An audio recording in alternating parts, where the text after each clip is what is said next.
feels good to be back here again on a very beautiful Thursday morning. Welcome to Breakfast Central on News Central. Je m'appelle Johansson, and we are here live to look at some of the biggest stories that's making the news and making the rounds wherever you go to. And I'm Big Bro. You know, I can't believe it's Thursday. This week has to be one of the fastest weeks on record. Very eventful, some good news, some terrible news. But we're glad to be here, and we're glad to give you the best of news, insightful analysis and discussions. And of course, today is a special day, and you know what is happening in the southern part of Nigeria. I call it South Central part because Nigeria has a way of defining geography. Nigerian political lexicon is the only place where in geography you have South-South. There's nothing like South-South or North-North. Why is there no East-East or West-West? It's South-Central or South-East or South-West. Or South. Or South, exactly. Yeah, Southern Nigeria. But we got used to the jargon. I think the South-South was created as a result of...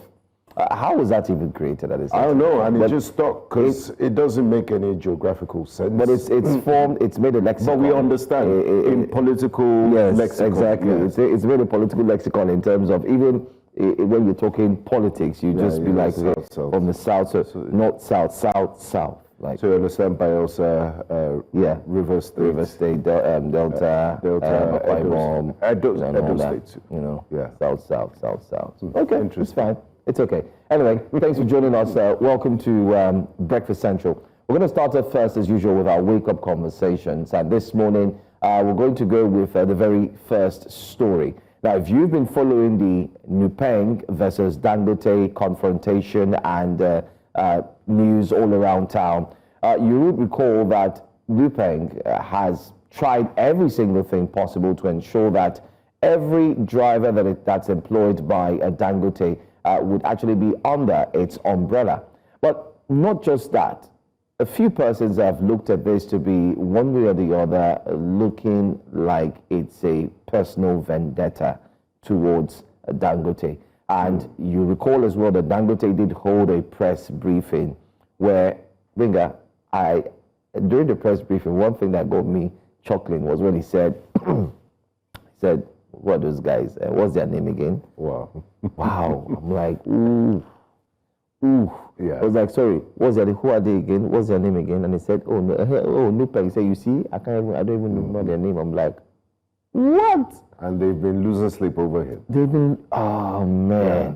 So, now they decided to go to court. And guess what? An industrial court has barred them from going on strike at Dangote Refinery. And this is just one of the reasons why many had said that they don't see the need for drivers to be under the umbrella of Nupeng, and why Nupeng is forcefully trying to ensure that all drivers come under the umbrella. Nupeng is arguing that they're fighting for drivers' welfare and their condition of service, and they want them to, to be properly treated. So what they're doing is a noble fight for the rights of Nigerian workers, which would include the Dangote CNG truck drivers.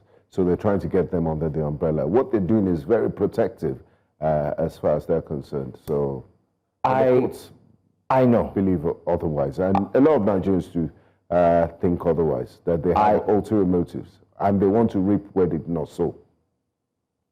I cannot for want of words, explain how Nupeng can be a 100% trusted umbrella or body. And I stand and I hold my ground any day, anytime, anywhere. I'm glad that the secretary did come here. And I say this, Kaduna Refinery, Comatose, Port Harcourt Refinery, all of these refineries were and are not working. Are you trying to say that the people who work in the downstream, who also work in these refineries, of which some of the drivers also come to ensure that they are your members? They're your members. Let's just sum it all up instead of trying to... let's just break it down to say they're your members. You've not fought for them. You've not fought why the refineries are not working. for those who have lost their jobs in the process, you have not called a strike or hold a press conference, but rather, when they were testing the refinery in Port Harcourt, you were there, you equally said, oh yes, you asserted, you mentioned that it's working, everything is looking very good, part of the celebration. And so on. Yes, in short, I even thought you were the celebrant at a certain point. But it's gone again, and trillions of naira have been poured and put into these refineries, and there's nothing. I was expecting that. Of turnaround maintenance. Yeah. Exactly. I was expecting that you would be one of the major bodies that will come out and say, come, we have to fight. Absolutely. People are losing their jobs. The nail on the head, Joe, because you have a lot of your members that are working in these refineries, and they've been affected adversely one way or the other. So why are you not speaking up against that? A private man saw the need for Nigeria to be energy sufficient and independent and decided to, it's a gamble at the end of the day, put a lot of his money into establishing Dangote refinery. He's gone through attacks from different organizations, different bodies, but against all odds, even sabotage from the NNPC at some point in time. Against all odds, he's been able to, meet our petroleum needs and even export for the first time in the history to the United States of America refined products. This is something we should be celebrating. And I do understand your condition about, this is the organized private sector. They have a way of taking care of their own, of drivers' welfare and all of that. But the way you're going about it and even threatening to go on industrial strike to affect the rest of us who are not even part of NUPENG or part of the Dangote group is, I think it's taking it too far. But again, they might want to argue, NUPENG, that the Kaduna refinery and all those refineries you mentioned is, whether it works or not is, of course they are concerned about it, but their primary responsibility is the welfare of their members under their umbrella body. Yeah, petroleum and natural gas workers. It's fine. They're concerned, but that's a different kettle of fish. Another angle we need to look at Benga is the fact that, one, Dangote is not the government. Okay? Absolutely. Two, I would rather they sit with him and have a gentleman conversation. Okay, fine. They've done that. Yes, you're looking for drivers. Yes, so they did that. The story was that, okay, eventually he's trying to ensure, we don't want to go back to all the stories, but what we just want to say is, listen, if you have any challenges, anyone, you don't need to ensure that you shut down the entire system because you feel that, oh no, we're aggrieved. This man is trying to monopolize the industry, like you've said. Oh, his CNG trucks are in, will not allow it. It's going to take people out of jobs. And like Dangote said in the press conference, is he going to be the one to drive the trucks? Exactly. And I like that statement. When I watched the press conference, I was laughing all through because I feel he was a comedian at that point because he tried to crack a joke out of reality and tell you guys, listen. In other words, he was saying you just need to think. Yes, he was saying you just need to think before you act. Think, and that's the truth. Am I going to drive? And he said, oh, you people are saying I'm going to take people out of jobs. All these trucks, who are going to drive them? There are people who are going to be employed, so they'll be gainfully employed. Exactly. You understand? It's not that he's going to employ Chinese or Westerners to come and drive the trucks. Then you have the right, and Nigerians will equally join you in that fight by saying, why would you give our jobs to non-indigens? Exactly. But then again, that's it. So let's see what Nigerians are saying about this industrial court that's definitely barred NUPENG from going on strike at the Dangote refinery. And let's see what Nigerians are indeed reacting to. Hopefully, we'll get that up on the screen and see what they're saying now. Okay, while we try as much as possible to ensure that we can get that up on the screen to see what Nigerians are saying. Let's also tell you that you can be part of the show, by the way.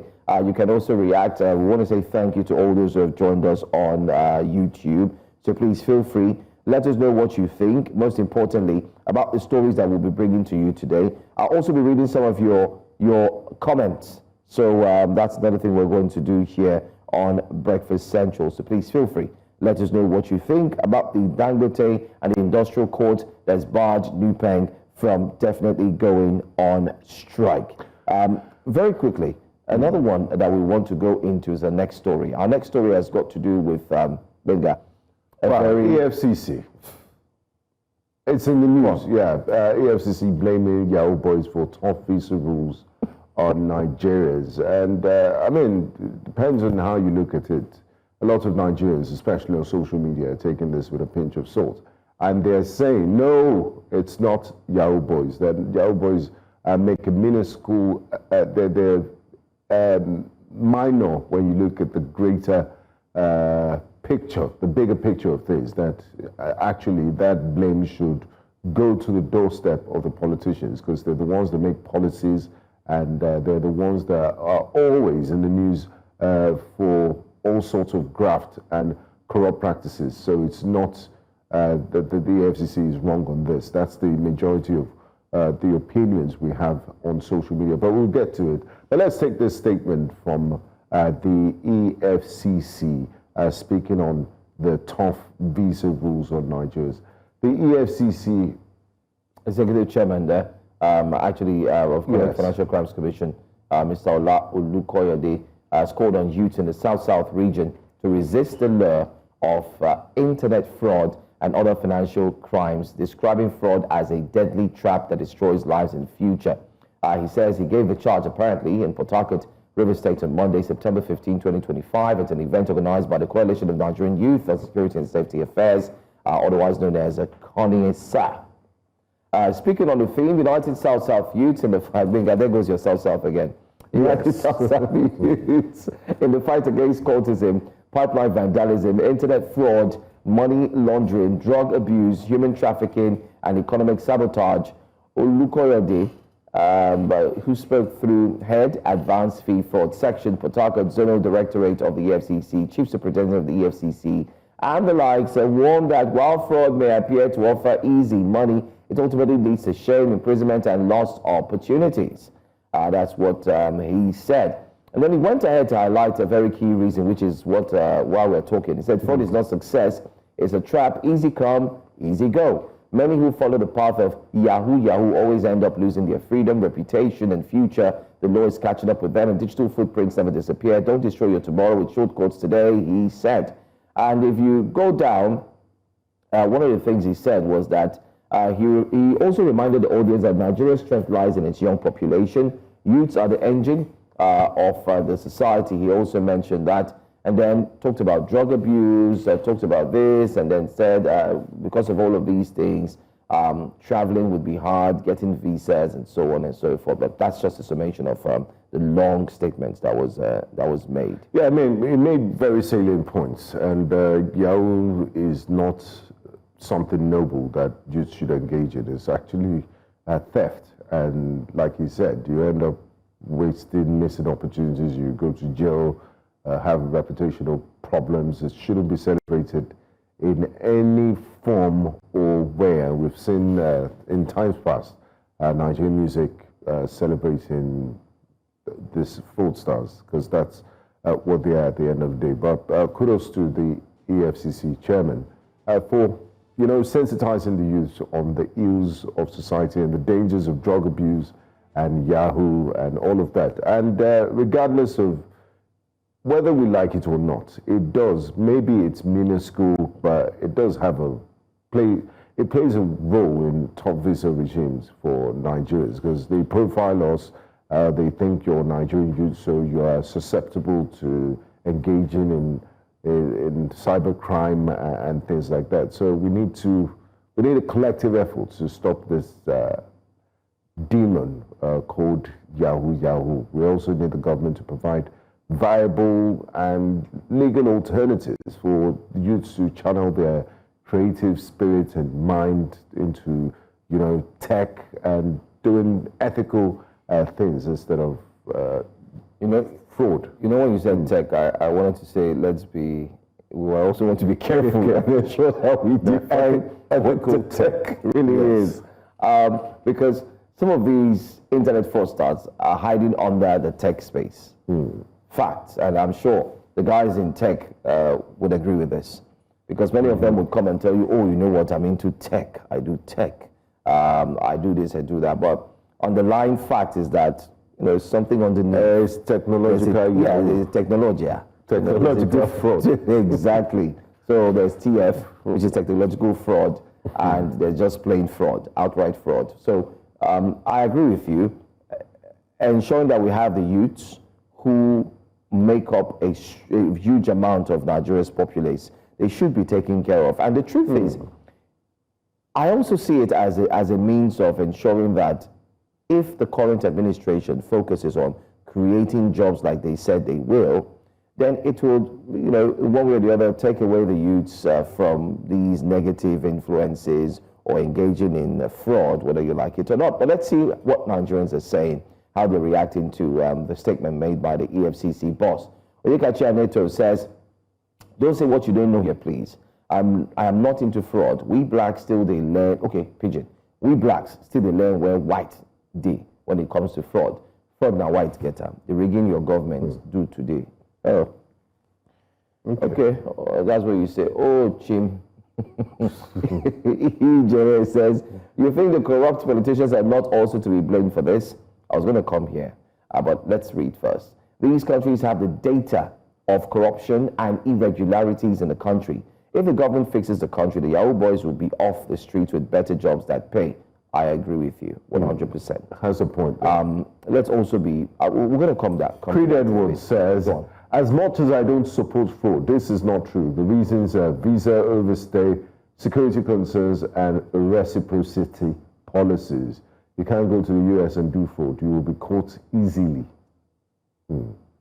He also has, the factors he listed. Visa overstay, security, and so on, Pinning visa restrictions solely on Yahoo boys is misleading. The real issues is government credibility, weak systems, and corruption at the top. If our leaders fix those, no country would judge all Nigerians by a few fraudsters. And is that all we're taking? Let's see. Do we have one more? Country they spoiled and they blame Yahoo boys. Lionel Andres Messi Kusitini. So I can't believe Messi is commenting on issues in Nigeria. I thought we should be busy with Inter Miami and football. I'm telling you. Anyway, we've highlighted the Yahoo boys, aspect of it. But let's also flip the script a bit. Let's be honest. Are Nigerian politicians also putting the country in a good light? Absolutely not. Absolutely not. So I was also expecting the EFCC boss, although of course it's an event for the youth to talk to them, that's fine. But let's come back home and look at it. They always say if the head is rotten, we know what happens to the rest of the body.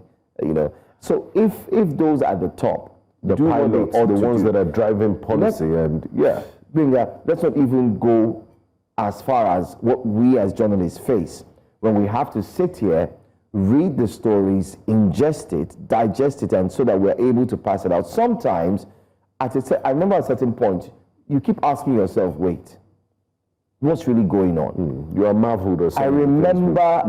I remember 15 years ago, whenever monies or government funds were taken or stolen, you would hear they were stolen in millions. It now got up to billions. And now what are we talking about? Trillions. And very soon we might hit zillions. So these are not Yahoo boys. And let's not also forget, I'm going to pin this out, my final statement on this story. Lead by example. So if those at the top are showing the example that they can steal, let's call it what it is. Let's not mince words, guys. They can steal. They can take. The young boy will be aspiring to be like that too. Oh, so they took money and nothing. And there's this new situation, this new understanding that the bigger you steal, the earlier you're left off the hook. Yes. Because you would have to forfeit just a percentage so that you can be. Let's be honest. We're journalists. We see these stories, we read them. And some of these, in quotes, politicians who have taken have not faced, they've not faced they see how the court cases drag, they let them go at the end of the they get day. a pardon, or they come up with some flimsy medical excuse. So let's fix home first. If we fix home, I'm sure. And let's distribute the blame equally. Yeah. Like one of the tweets said, that you're being economical with the truth when you just put it at the door of Yahoo boys only. It's more who make up a few. Yes. But let's move to our third wake-up story, yes. The federal government disperses 330 billion naira to 8.5 million poor households, says the coordinating minister of the economy, Mr. Wale Edo, as part of the social safety net to cushion the most vulnerable Nigerians from the effects of the harsh economy and the subsidy removal. So 8.5 million, that's a huge number, and 330 billion. And this, of course, has elicited lots of reactions across Nigerian society. People questioning the government's position and statement, saying, who are these 8.5 million households? You know, there's a huge trust deficit between the government and the people. They said the finance minister Wale Edo, speaking in Abuja. Let me just run through the story briefly. Said the initiative resumed after earlier delays caused by integrating biometric data with national identity number, which is NIN. And he goes ahead to say this. Let me read it out. He says he noted that 8.5 million of the targeted 15 million households have received at least one tranche of the 25,000 naira monthly payment, with some getting up to 3. Each is expected to receive 3 tranches, while the remaining 7 million households will be paid before year end. This safety net to help people cope with rising prices is now firmly back on track, Edun said, adding that it lays the foundation for a modern social protection system promised by President Tinubu. My question, please, if you're watching Breakfast Central, which I believe you are, and you know somebody that has received this money, please kindly drop a comment, either on our YouTube page, if you find us on LinkedIn, Instagram, Facebook, please drop a comment.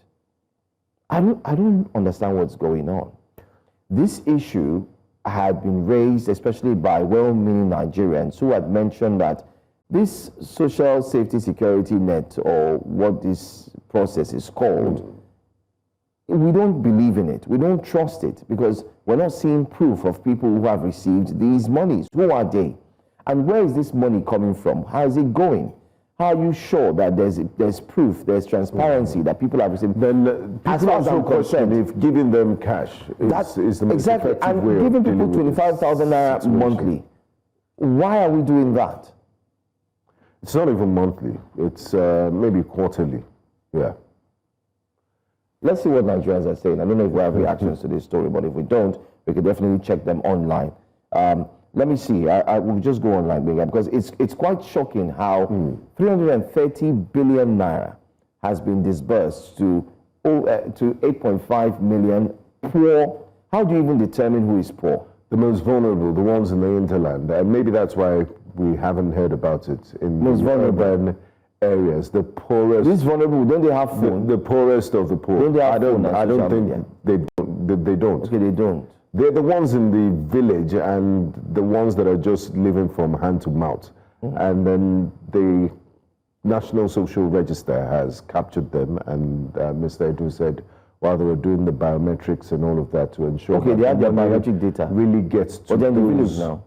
Who, I mean, the National Safety Register people will go to them. Okay, they will go. They have their ways of identifying. Okay, NIN, but they don't have phone. So how do they get the money? I mean, that's why we're journalists. You're supposed to go there and follow every single step of it to tell the story. And the government, knowing that Nigerians have serious trust deficits, should do a checklist of how they've identified, because these are taxpayers' money at the end of the day. It's 330 billion naira is no small amount. But you know the type of people you govern. You understand the kind of environment which you govern. You would expect them, their media unit, to do a comprehensive, I mean, it doesn't have to. You could even use infographics. Okay, this is the first step. This is what we do to identify those who are in dire need of government intervention. And then we register their NIN, we get biometrics, we disperse at this, and these are the intervals at which we do it. We also need to see data on the geographical spread of the Nigerians that you've identified as the most vulnerable and in need of social safety interventions. When you do this, you assuage the fears of Nigerians. But when you don't, you leave room for speculations and the usual talk of this is corruption, they've chopped the money, and all of that. Because I mean, it means somebody's not doing their job, or you have the head and members of this unit to go around media houses to do media tours and enlighten Nigerians. You also collaborate with the National Orientation Agency to highlight some of these things. You just don't come up with a figure and say you've done this and you expect Nigerians to believe you, or journalists. I mean, there will be pushback. That's our job. We ask questions for leaving, so there's accountability and also transparency. Any luck with what Nigerians are saying on this issue? I mean, you don't even have to guess where the direction of the conversation will go. It's really obvious. We have a serious trust deficit between the governed and the rulers in the country, our leaders, because of lack of transparency, lack of communication, lack of cohesive strategy in communicating government policies to the ordinary people. And when you don't do a proper job at it, like I said earlier, you leave room for speculations, rumors, and all sorts of talk. So the ball is in the court of the Federal Ministry of Finance and the National Social Safety Net organization to do a better job at communication. Thank you, Binga. I think you've spoken well, in as much as we try to see how we can have some form of believability in this and just believe that it's actually done. I'm sure we're also echoing the sentiments of every Nigerian who's out there. And let's not forget, let's not get it twisted. People who have received these funds are humans, like they say. They live in the country. They don't live outside the country. It's only expected that they will come out in their droves. And I'm not talking about one person doing a video and say, yes, government gave me the money, I've received it. There should be, we live in a social media age. And I will tell you what I mean. Let me give you an example. If I, you, and maybe 2 other persons in this office were to receive a government grant that we've been waiting for so much, I can bet you that if we are 7 who received it here, 3 persons would do a video.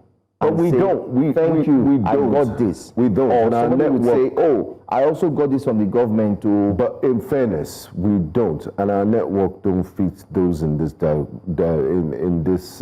demographic. It's the poorest of the poor that can't even afford a telephone. Can I come? And there are millions of Nigerians like that. I know it might be shocking to you that. Can I explain again that I just talked about social media? Okay, let's drop the social media. What happened to documentation? Video proof. Okay, good. And these are some of the issues that are documentaries you could put together.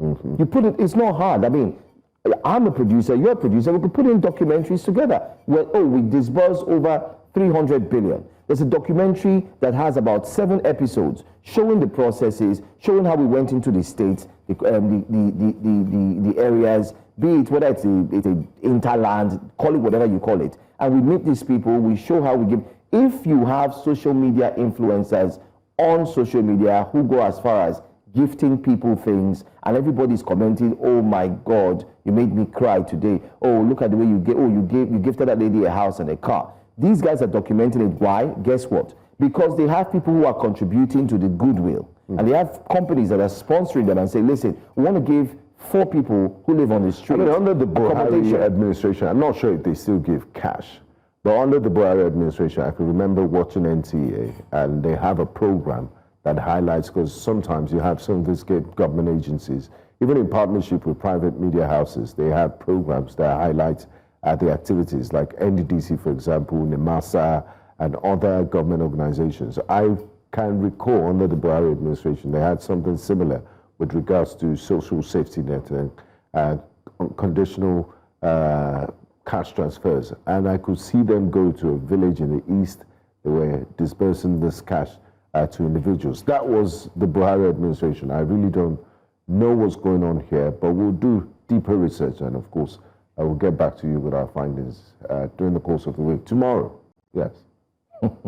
Anyway, because 330 billion is you know that there are schools that are schools students don't have where to learn, to sit down to read. Do you know what 330 billion will do to schools? Yeah, so I don't want to believe that. Do you know what this money hasn't been dispersed? Will do to farmers. Imagine if you had, okay, what is it people can't eat? Food is expensive. With 330 billion, I dare say, and if you talk to the guys who handle these things, they'll tell you there are technologies that could be put in place to protect the lives of farmers while they're farming with that amount. But then again, let's leave what it is. Let's bring to you our top stories for today here on Breakfast Central as we're ready to go in full swing. Today on Breakfast Central on News Central, President Tinubu lifts state of emergency in Rivers State. We will be touching on that. Hence the reason why we didn't talk about it on Wake Up. Governor Siminalayi Fubara to resume office today. Yes, Rivers people, they're pretty much excited, I want to believe. Federal government holds 4% FOB customs charge. We do have an inner detail on that as well. And then we have new agric incentives, something fresh that you should know about. Do us a favor, join us when we open the phone lines for the newspaper front pages as well at 9 a.m. All of these and more on Breakfast Central.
Welcome back to Breakfast Central. We now turn our lens to Rivers State that has just emerged from 6 months of political paralysis. President Tinubu has lifted the emergency rule imposed in the state, and Governor Siminalayi Fubara is back in office.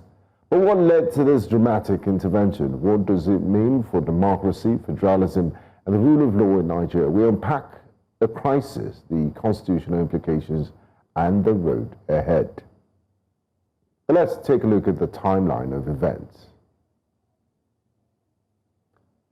Now, the end of the emergency rule followed lots of peace meetings behind the curtains between the governor and his predecessor, alongside other members of the State House of Assembly. Critics call the emergency rule in the state an executive overreach, while supporters called it a necessary rescue mission. But who really won?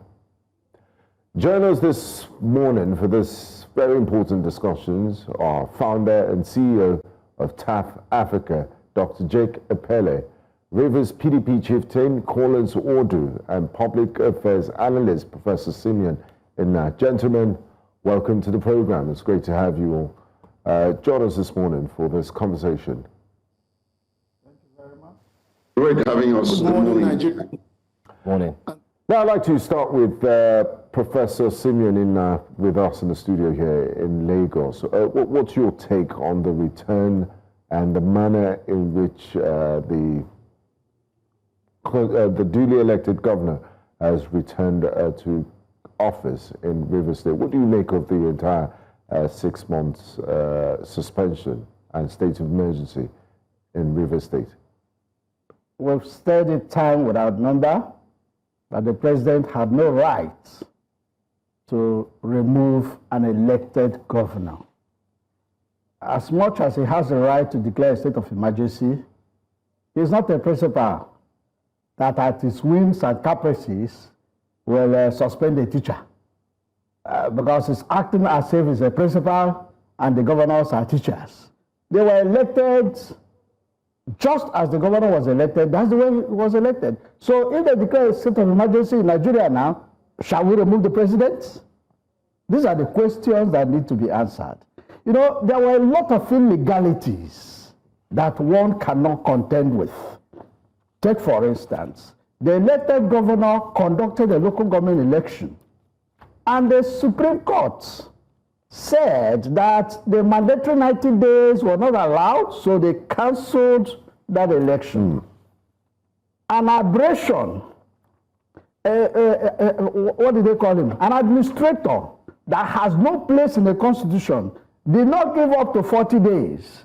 And he conducted an election and everywhere kept quiet. The court even said he can go ahead with that election. What kind of banana republic is this? I don't understand where we're headed, because things must be done the proper way. Now, I've said it time without number. In this so-called democracy that we operate in, we only have the executive functioning. Are you aware? Even the president alluded to that fact yesterday.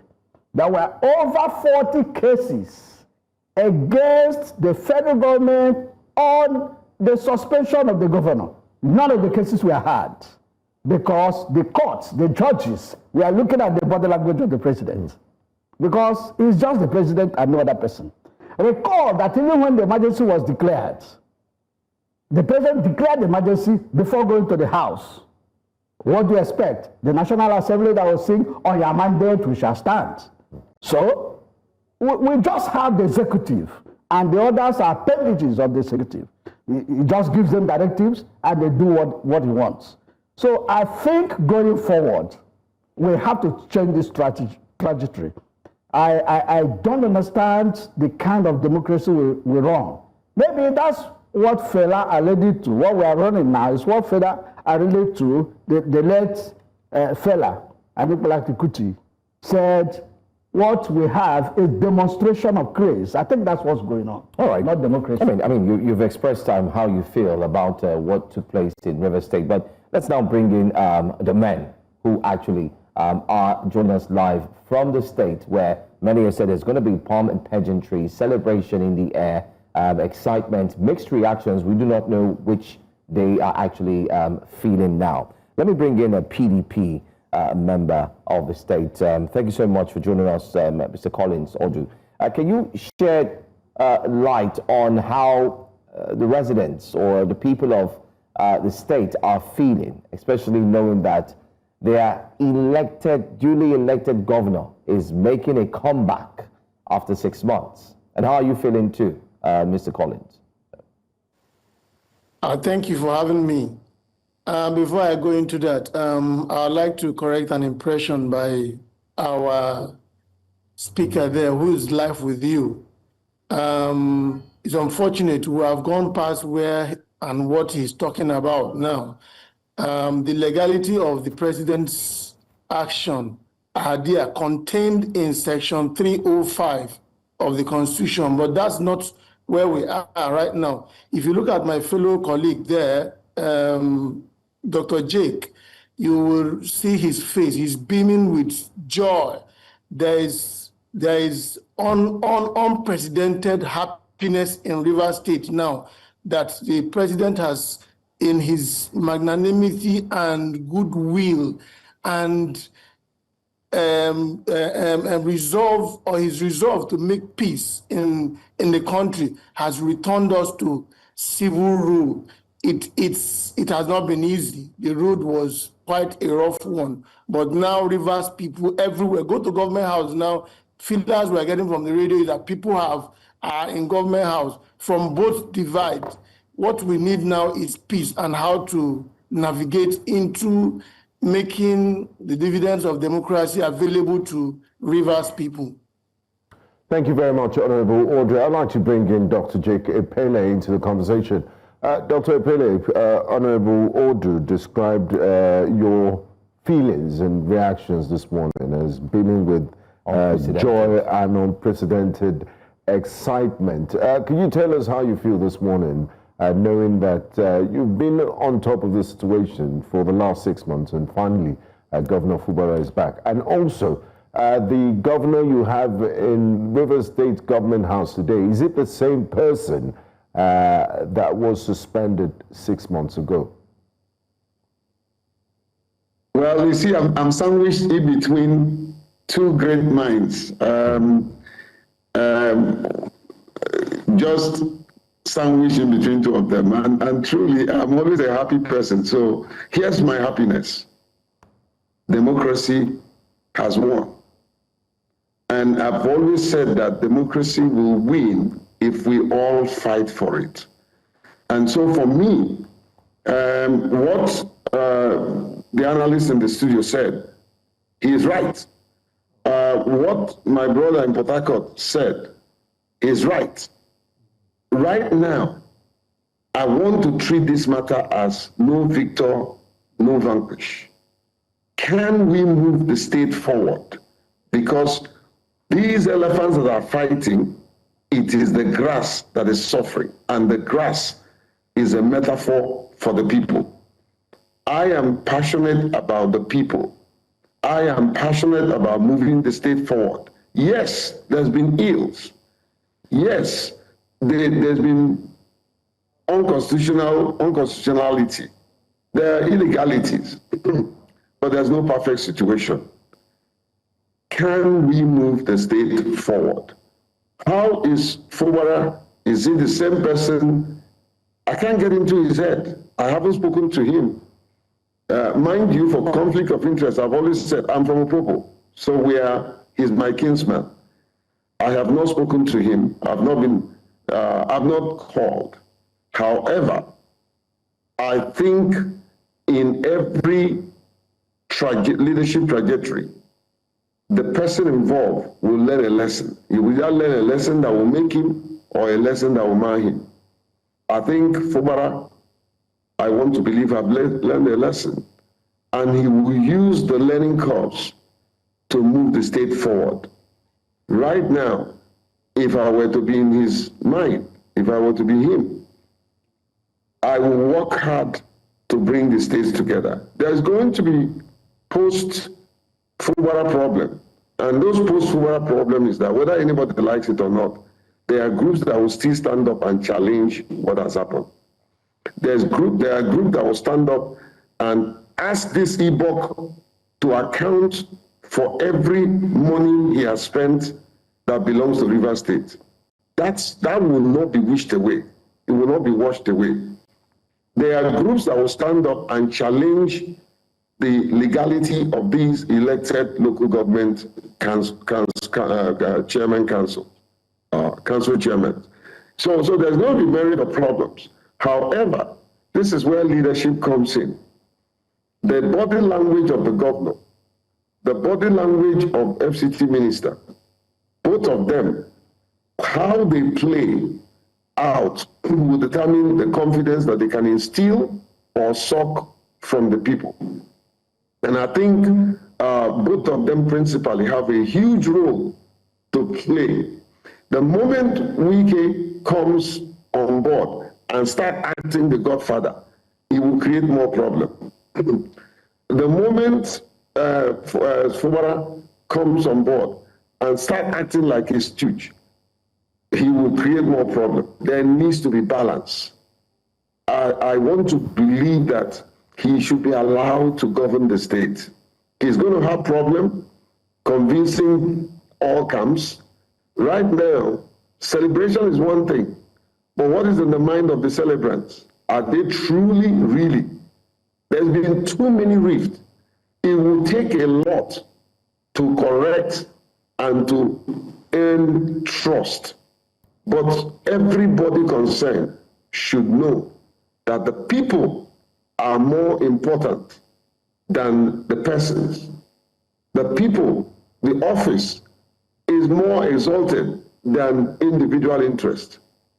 So let's allow my people that have suffered so much, that have seen trauma, that have seen injustice, that have seen a slap on their face, please, let's allow the people to rest and to have confidence that their state is back in their hands. All right. I would want to strongly suggest that we tone down the rhetorics and just allow peace to reign. Yes, there are precedents that they have set up that it will take hundreds of years to correct. There are laws that have been totally wiped out that it will take hundreds of years to correct. I think I would like to say and call on the speaker that please, this is not the time for shenanigans. Fubara is humble. He too should learn humility and work with him to move the state forward. All right. Thank you so much, Dr. Jake. Let's come back to the studio very quickly and let's get your thoughts, Dr.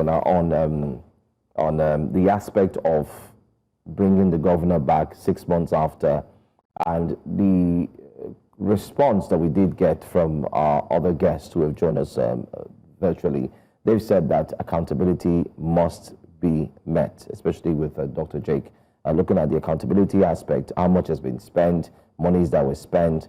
The sole administrator had taken up the role of the governor of the state, so he was able to disburse and get the approvals and go ahead. Do you think that should actually be looked into accountability as he leaves office? Well, naturally, you can't run an office without accountability. But I think he has delivered the accounts to the president that appointed him, because he who pays the piper dictates the tone. Now, if you are going into probing his account in the office, you will create another problem. There's going to be another mirage of problems, yes, because the entrenched interests will now want to protect him. Because you can agree with me that he was not acting in vacuum. He had powers above that were, guiding everything he was doing. He was do you mean the National Assembly? Because there was a committee of the National Assembly. Well, the National Assembly, the President, the Wiki, all of them combined, jointly and severally, were, empowered to ensure that the man takes the right route. And let me correct the impression that the other man wanted to correct. What I said, and I stand by it, and that's the constitutional provision, so I don't know what is correcting. The Constitution gives the president the power to declare a state of emergency. There is no aspect of that Constitution that gives the president the power to remove a governor. I stand to be corrected on that. So I don't know what is correcting. That is the position of the law. So he didn't have the right to remove the governor, but he had the right to declare a state of emergency. Now, Dr. Apele was saying something that was germane. It's a no-brainer that today, what is required in Rivers State is peace. So what I expect is that the governor should hold a meeting with the 27 so-called defected lawmakers, and so that they can be on the same page. Now, for now, he needs to... Don't you think they would have done that before? It's late in the day. No. Doing that. No. As part of their reconciliation, they were all in Abuja when Mr. President called them. Some of these reconciliations at times are decisions in the graveyard.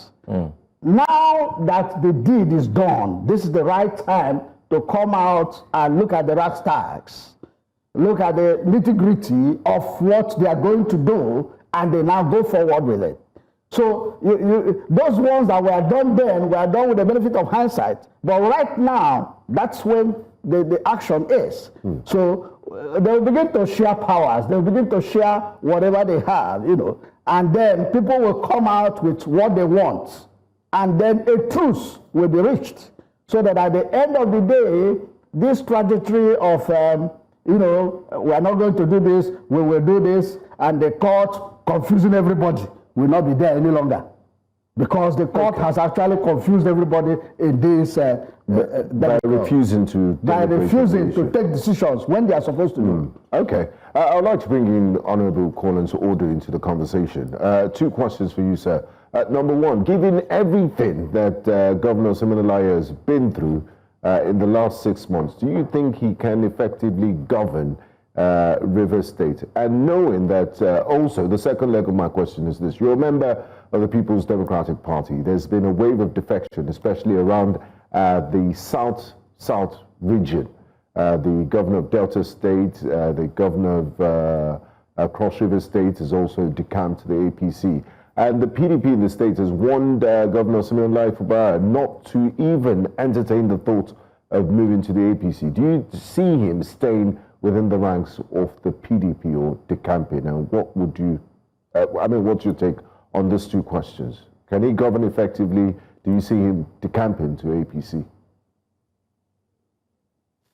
Thank you very much. The governor will govern effectively. Just like my colleague from Abuja said, he has learned his lessons. He has known the difference between motivational speakers and actual events on ground. So now we expect the governor to govern very well. Let me also tell my colleague at the studio there that the issue of emergency rule is a constitutional issue. And then the fact that he was talking about removing a governor, if you declare a state of emergency, it automatically removes power from the governor to whoever is appointed to administrate the state. So these things are given. It's not as if because the president mentioned it that he's suspended and the House of Assembly suspended. They don't want the clash of somebody coming up to say, look, I still remain the governor. For effective governance of the administrator, that is why those languages are used. These things are constitutional issues. And they're talking about probing the 6 months administration of the administrator. These are given. Probing is part of our constitution.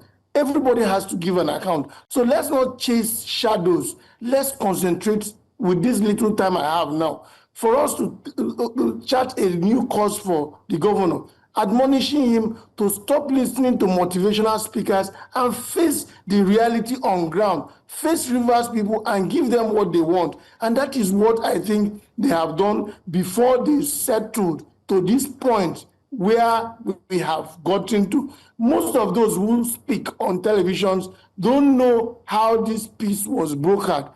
I know that they know the direction they are going, and let us give them the chance to navigate and deliver democracy, dividends of democracy to Rivers people. That is what we are praying for them. All right, Honorable, just to clarify very quickly, because our guest in-house doesn't agree with the fact that, with the statement you made, that you could actually remove a governor while declaring a state of emergency. We might want to possibly review what the Constitution says, because if you look at the Constitution, clearly under Section 305 of the 1999 Constitution of the Federal Republic of Nigeria, there it says, as amended, that under the Emergency Powers Act 1961, it does not enable or vest with the power to remove a governor in a state or a state of emergency is when a state of emergency is declared. So you can declare a state of emergency. That's what our Constitution says, but you cannot remove the governor. I know we may have been beaten by what happened in 1999 under President Olusegun Obasanjo during Plateau State, where, I mean, many have said he had a military background. That's why he was able to go as far as, calling a state of emergency, also removing the then governor then. But we just want to ensure that we balance these things carefully while we discuss this. But we also get the point that we need to move on from here and discuss the way forward for Rivers State as we speak. So I want to show us a clip on what the people of Rivers State are saying. And we'll take this clip, we'll come back. I'd like to get your reactions, Honorable Bodo, as well as Dr. Jake, before we come back to the studio. Let's take a look.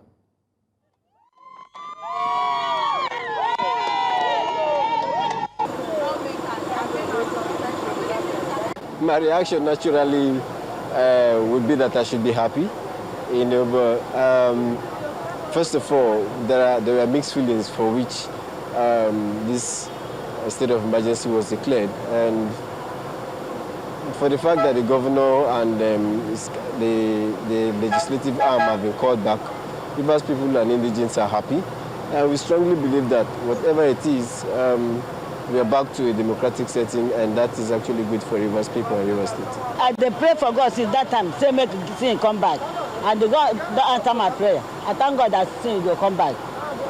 The governor and those assembly members that once defected, Abi, they should come back and work together. This is Nigeria. Anything can go. It's okay. Let them just allow Sim to do the good things, the good work he was doing before they interrupted it. Sincerely, Sim did good things in Rivers State. Exciting persons is relative. Them coming back, it's a good thing for the state because it will bring about stability, especially in the economy of Rivers State. But on the other hand, these are still politicians. They are not different from the ones that were there before. Okay, that's just one part of the reactions from the people of Rivers State. A cross-section, you could tell, different age, background, and you could say personalities. But let me come to you, Dr. Jake. Now that the governor is coming back, of course, with the same lawmakers, do you foresee the possibility of getting back on track, rebuilding the state and getting it back to where he had left off? Or do you foresee forces that are beyond him dictating what he should do, having looked at the situation that brought us here today? Yeah, Joe, I should have started by thanking you for national service that you're embarking on, because I know you want to leave and you had to come back. Thank you so much. Listen, like I said, categorically clear, there's going to be, let's not pretend, it will be foolhardy of anyone to think it's going to be an easy road, because politicians will remain politicians. And some of these individuals are not to be trusted. They have made themselves so. Because trust is not given, trust is earned. And so if they truly come out and smile and mean a smile from their heart and work together with Sim, I think we will move the state forward. I know Sim to an extent, because I say to an extent because if I met him yesterday, that's the extent I know him. He can change today. However, Sim is a very simple person with a heart for people. If they truly mean well and are willing to work with him, he will work with them. But if they start acting like they have the carrot and the knife and showing ill motive, because some of them, truth be told, are eyeing the seat of governor. They do. So if they still have that mindset that they can ruffle wet feathers and then remove him to replace him, it's going to be very difficult. And it will be very difficult for them to succeed. But the impact will be so much on the people. Please, my dear politicians of Rivers State, empathize with the people. We brought you on board to give us good governance. Give us good governance. We brought you on board to manage our resources. Don't steal it.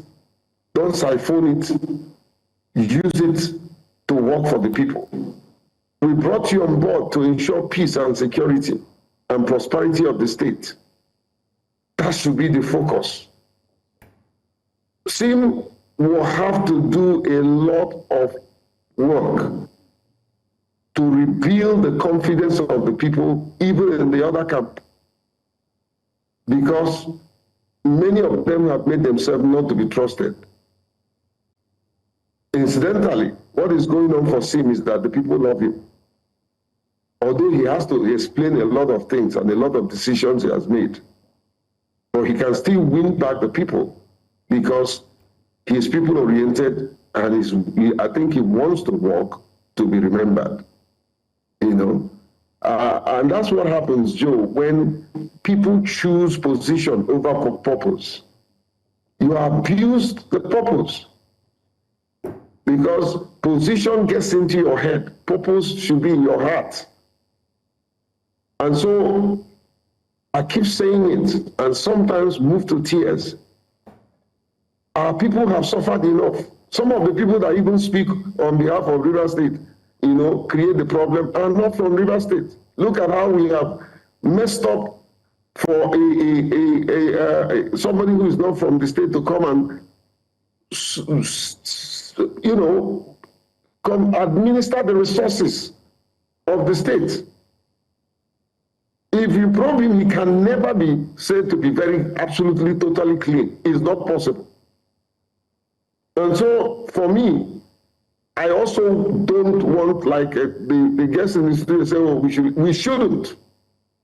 Ibob must account for the money that was given to him to administer the state. And this is the problem in this country. We keep thinking that, oh, just leave the thing, let it lie low. It won't lie low because another person will pick up from there and do the same thing and slap the people and feel that nothing will happen. This concept of heaven will not fall is taking us to hell, and we choose not to go. You can't tell me to go to hell and expect me to look forward to going to hell. That is evil. I will not. So Igbo must account for the money that he has spent, and that account must be made public. You know, it's not witch hunting. It's part of good governance. Accountability is part of a responsible leadership, and it should not be discouraged.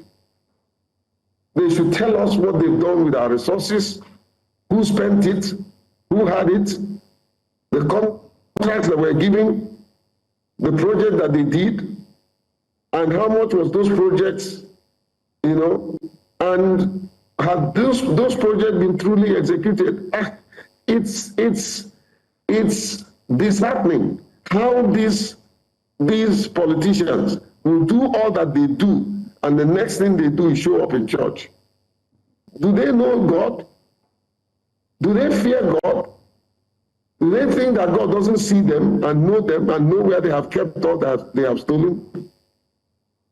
Crooked politicians will always be crooked politicians. Unfortunately, professionals are coming into them and using the same intelligence that they have learned to manipulate and stiffen the people.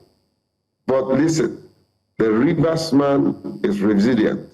The Rivers man is civil, but we are smart. And you cannot outsmart us.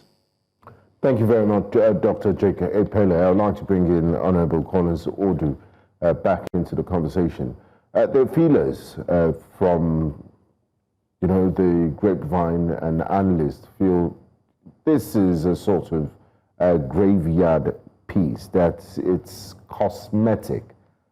I'm asking you if you're confident that, you know, this piece will last for long and that Rivers State will get back to effective governance and the governor will work amicably with the State House of Assembly going forward. Yes, I would still like to borrow the words of Dr. J. Kepele. He said that we should give the governor the benefit of the doubt and that we should encourage them. Yes, we need to encourage them. The peace will last. It is a peace gotten out of experience. He has learned his lessons. Every one of us as stakeholders have learned our lessons and have known where the mistakes come from. So going forward, let me please use this opportunity to thank the President of the Federal Republic of Nigeria. He has done this in Ondo State. he brokered peace, and it is subsistence now. He has done so in Lagos. It is subsisting, and he has now done it in Rivers State. Rivers State cannot be different. Let me also thank the various actors and participants in this unwarranted, unexpected imbroglio.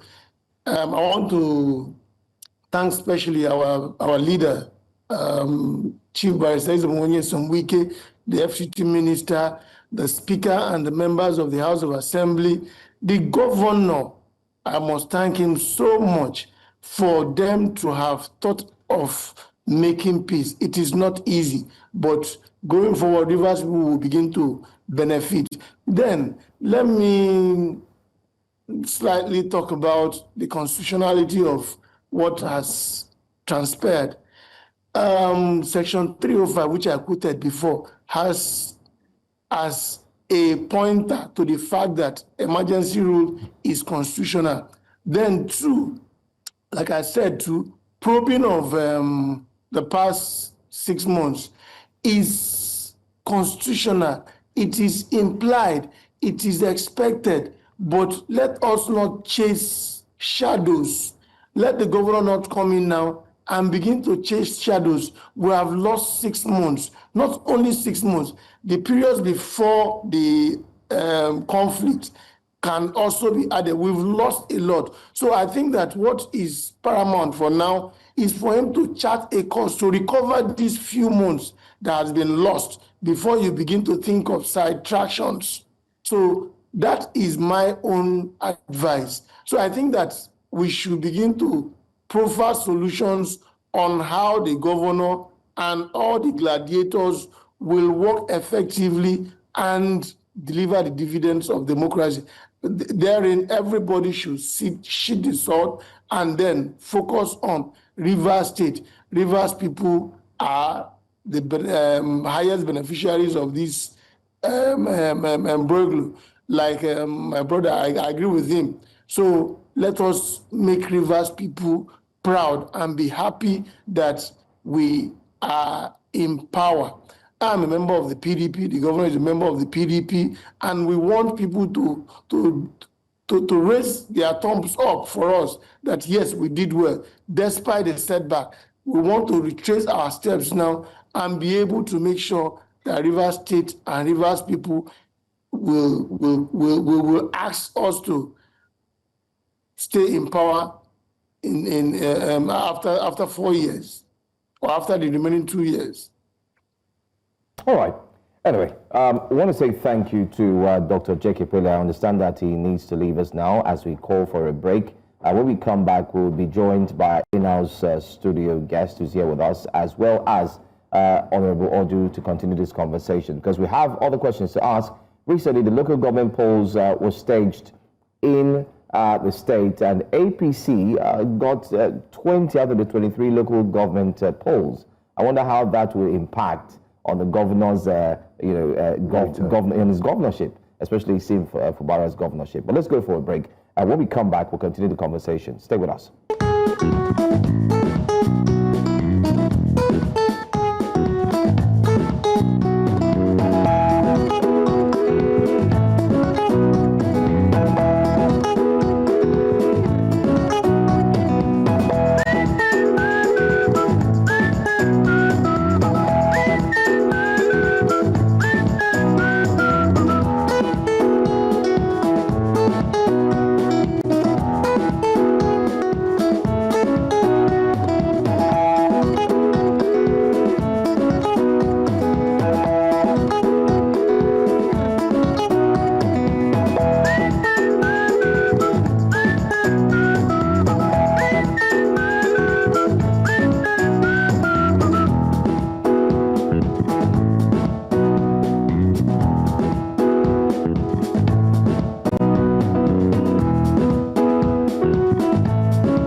Welcome back. We're still looking at River State as the return of Governor Siminalayi Fubara happens to be the big story right now. I mean, right before, while we're off break, we did see some information and messages as well.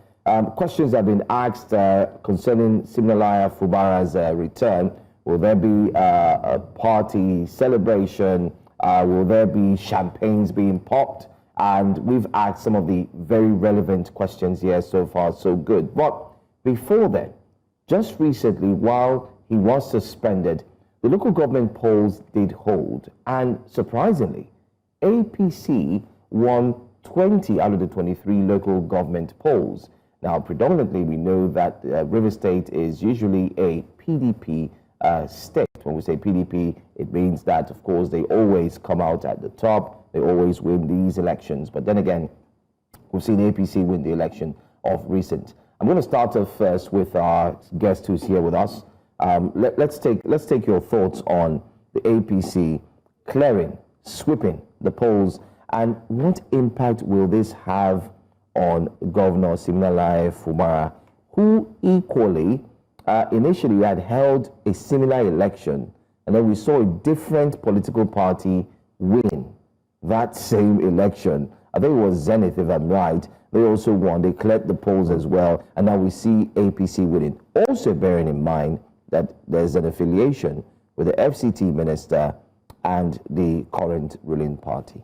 Yeah, thank you very much. On the day of that election, I was on this studio online monitoring the election with another guest from River State. And I want to tell you succinctly what the guest in River State said while the election was going on. He said, and I quote, that this election, that APC has taken all the local government, there is only 3 local government that was allocated, I'm using his language, to PDP. That at the end of the day, the result will just be 3 PDP candidates and all other candidates APC.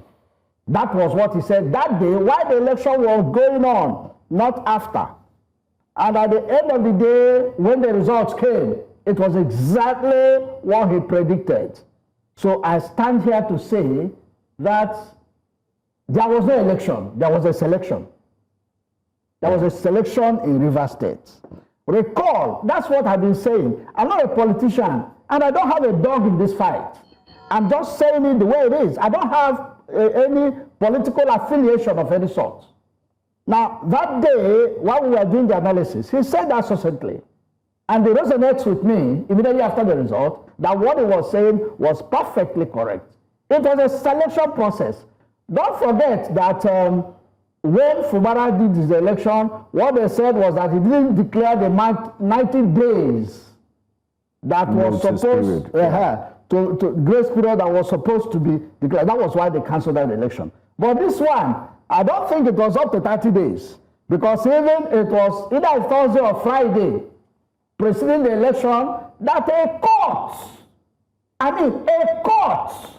in River State or Bayelsa gave a go-ahead that that election can go ahead.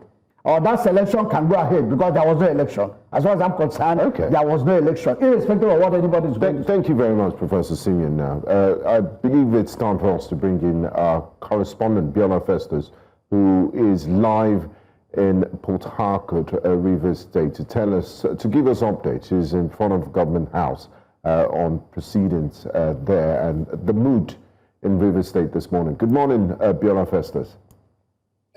Good morning to you. It's the new dawn for River State. Democracy finally returns to the state today after 6 months of being locked down in emergency. Well, we're in front of the government house right now, and the scene here is that of jubilation, is that of a party setting. People are come, they've gathered to welcome the governor. It's expected to be back today in the state. So we have lots of people here. We have to move away from the noise because there are live bands playing right here and people are jubilating.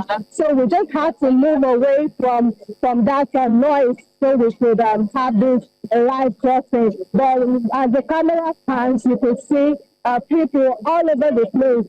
There seem not to be restrictions today to the government house right here in Port Harcourt. So let's speak to one of the people who are here, one of those that have come here to welcome the governor back to the state. He is Dani Soba.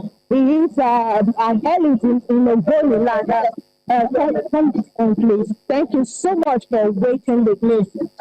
Today is a new day, as we mentioned earlier. What is the fuel from your people? Because I saw your people with you earlier. For the people of Rivers State and the people of the common people are happy, but the government represent the common people. Because it's not just the scandal help in me, the people in me, in the poor people in Rivers State, and investment in Rivers State. In terms of security, in terms of regulation, the government is focusing on the people. So for the past 6 months, the people have been in that power on the dark days. We have been in pains.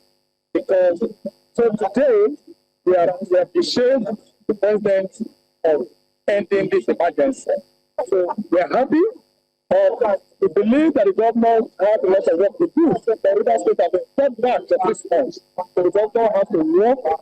The government has to work 24 hours. The government has to work 24 hours because a lot of things have gone bad in 6 months in Rivers State. So we believe that this is a new dawn. Thank you so much, Dani Soba, for joining us. So there you have it. The governor has to work extra hours to fix the things that have gone wrong in the state, according to my guest right here. So the mood here is happy. People have been here from the early hours of the day and awaiting the arrival of the governor. Back to you. All right. Thank you so much, Willa Festus. We can see just behind her there, celebration has started.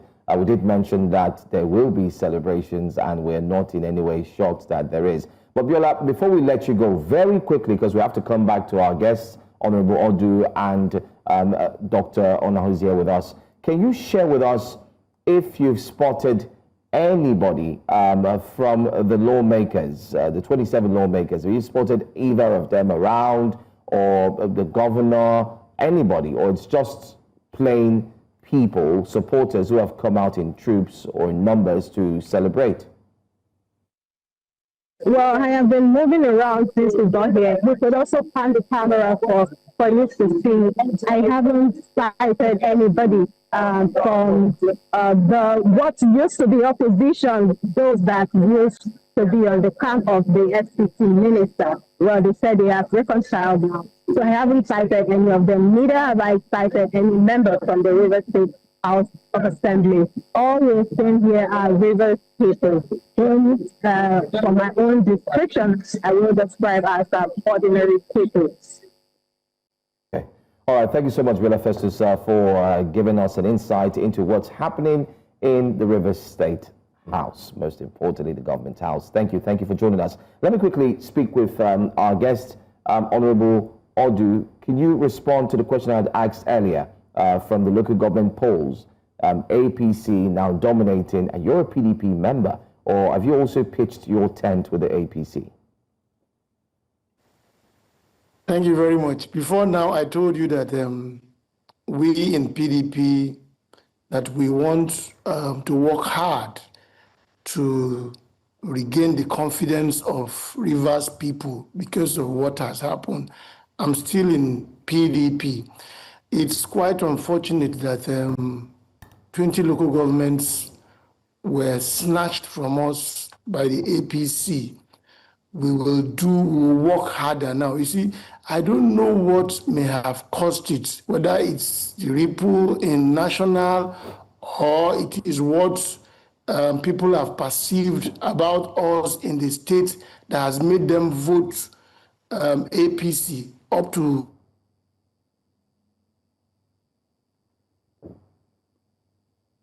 Dr. Odu, are you there? Okay. Go to network connectivity. Because. Okay, he's back. Go ahead, please. Hear me? Can you hear me? Yes, we can. Go ahead. Okay. Like I said, I said it's very unfortunate that APC could snatch 20 local governments from us. It saddens our heart. And we will now sit down with the governor to chart a new course to be able to regain the confidence of Rivers people. We do not know if it is internal problems that caused that or it is the problem in the PDP, in the national. But for now, we will sit down to re-strategize. Rivers State has always been PDP. We will return Rivers State back. We'll make sure we recover those 20 local governments that has been taken away from us. So for my brother who said the election was a selection process, now another party has won. It is not. I don't understand how we try to look at issues in Nigeria. If PDP had won all the 23 local governments, now you will hear one report. Now another party has snatched our local governments from us. It is still a problem. I don't know what you can do in this world, let me not say this country, and be praised. A free and fair election. Then let me go into the legality of it. You recall that in the period... Honorable Audrey, because of wanton time, we might not be able to take that. I'll just use the last 1 minute that we have to allow Professor Siminalayi his final thoughts on this conversation. Thank you for your understanding. And now, Prof, just before we wrap up, what safeguards do we have as a democracy to prevent these sorts of incidences from happening in the future? Unilateral declaration of a state of emergency. I learned that PDP governors took the case of Fubara to the courts, but the courts are yet to entertain it to prevent this sort of things from happening. What's the way forward? Your final thoughts, sir? The way forward is for us to practice democracy the way it's supposed to be practiced. Like you rightly said, over 40 cases were in court on this issue, but the courts never lifted a finger. The court never lifted a finger on it. I don't know why they didn't even lift a finger on the issue, because under normal circumstances, what should have happened was that the courts would have made a declaration before this expiration. Let me quickly correct an impression. Dr. Pele did not understand my drift. I never said there be no accountability. I have a finance background. So my belief is that the man has given an account to the president. So what we're trying to say here is that this piece is a piece in the graveyard. They know it. That if you now begin to talk of probe now, it's going to create a whole lot of problem again. I want to say succinctly that a criminal offense has no lifespan. So the next administration can come in and probe this man. He's still there. The accounts are still there. Any money that hits the bank can be traced to the last person that spent it. So my advocacy here is that for now, for this little piece to reign, every thought of probe now must be kept in the cooler. But the man must give account, and that will be later. Except they don't want this piece to last, because once they throw it up now, they're going to throw there'll be a lot of can of worms, and we'll go back to where we're coming from. So if we are looking for peace, then let's look for peace. I want to call a spade a spade. All right. Thank you. Thank you so much, Dr. Ona. And also thank you so much, Honorable Odu and Dr. Epele, who equally joined us. We'd like to wrap up this conversation now. Definitely, we'll continue to talk about it, hopefully tomorrow as well. Thanks for joining us, gentlemen. Thank you. Thank you for your time. We'll go on a quick break. When we come back, we'll also talk about the 4% FOB. Nigerians are reacting to it, and we do have a guest who joins us on that conversation. Stay with us.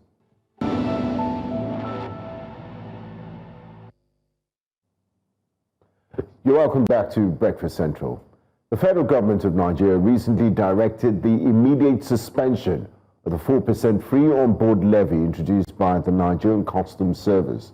According to the Ministry of Finance, The suspension follows consultations with industry stakeholders who flagged the policy's potential impact on inflation, trade competitiveness, and business costs. Joining us this morning for this discussion is Senior Research Analyst at Main Street Capital, Onose Enaholo. Warm welcome to you, Mr. Enaholo. Thanks for joining us on Breakfast Central. Morning. Thanks for having me. Now, we've seen a complete 360 by the federal government of Nigeria. Was this charge ever economically sound? Was it a ticking time bomb for inflation and trade competitiveness, especially with inflation figures already at 20.12%? Well, to really understand that, I think first we need to break down the point of the FOB charge, right? The charge was supposed to replace the CISS, the 1% CISS charge and the 7% surcharge. But now the problem with the FOB charge is the way that the comprehensive, the absolute figures, when you now apply those charges, tend to be a bit different. And I think the problem is in the implementation, right? So yes, the FOB charge would have had a significantly negative impact on inflation. Now that inflation is 20.12%, especially since our inflation is driven largely by food inflation, right? And we saw food inflation begin to decline. I mean, 21.87% in August from 22.74%, and even month on month, we saw, I think 1.65 from 3.12% month on month. So if we did have the 4% FOB charge still in place, yes, we would have had a significant increase. I think someone did the math and we may have seen about, I think, 186% increase in the cost of goods coming in through customs, which would definitely have translated to the CPI. I mean, you talked about 100 and something percent. I didn't really get the figures right, but can you help us? How much would it cost if the FOB was indeed implemented? How much would it have cost for someone to bring in a car, as it were? Let's just use a car in this instance. Any car.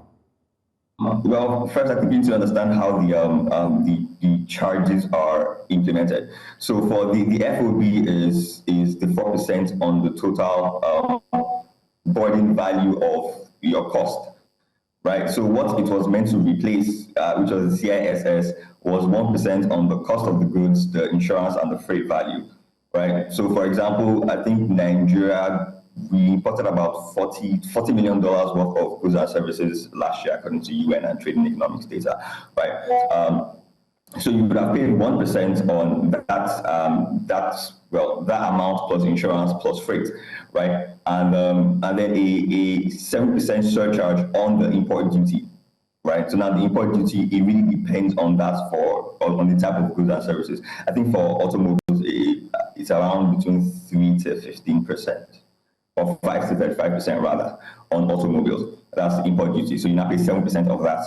Now the problem with this new FOB charge is while technically the base amount that it will be applied on is lesser because you only have the cost of the goods and not the cost of the goods plus insurance and freight, right? The charge itself is a lot higher, right? So you have 4% on a smaller base, right? A higher percentage on a smaller actual number. So that tends to now be, in some cases, depending on the import duty, larger than what you would have paid if you had just paid a 7% surcharge and a 1% CISS charge. Now, there are other reports that this FOB charge, it wasn't implemented properly, or it was partly, the replacement was partly implemented. So there were reports that people were paying the FOB charge in addition to the CISS and the surcharge, in some cases and for some goods. Yes. So that is where the assumption for the 186% comes from. Now, while I don't have the actual figures for automobiles, you can just kind of imagine when you now stack up all these charges on top of one another. Plus, you have your ECOWAS levy and you have your VAT, which is about 7.5%. So that just stacking them up on top of each other is that is what the problem, really was, for this particular charge. Would have been a lot. Now, Mr. President did announce a few weeks ago that the federal government has met its revenue target, and given the luxury of hindsight and what we know now, should the federal government have done a better job with stakeholder engagement rather than announcing a policy and then having to go through the embarrassment of reversing it, this policy somersault that we've seen? And what should be the standard operating procedure in going about this sort of policies that would affect millions of Nigerians? Absolutely. The government should have involved stakeholders. And I think that's why that could be even one of the reasons why we now have this, this walk back and walking back the charge, because stakeholders were pushing back, the Manufacturers Association of Nigeria were like, look, this is really not going to work, because there were even, I wouldn't really call it threats, but there were situations where people could now start to under-report their import volumes, simply to avoid some of these charges. So it's, I think, unfortunately, the government kind of misstepped with this one. Now, I think what the government is trying to do, when you look at the fundamental of what they're trying to do, it actually makes a lot of sense. If you compare it to the new taxes, where they tried to, the tax law, that was recently passed, where they try to, even for companies, to unify the taxes, so you don't have to pay the education fund, the police levy, the this, the that, and you just pay one charge.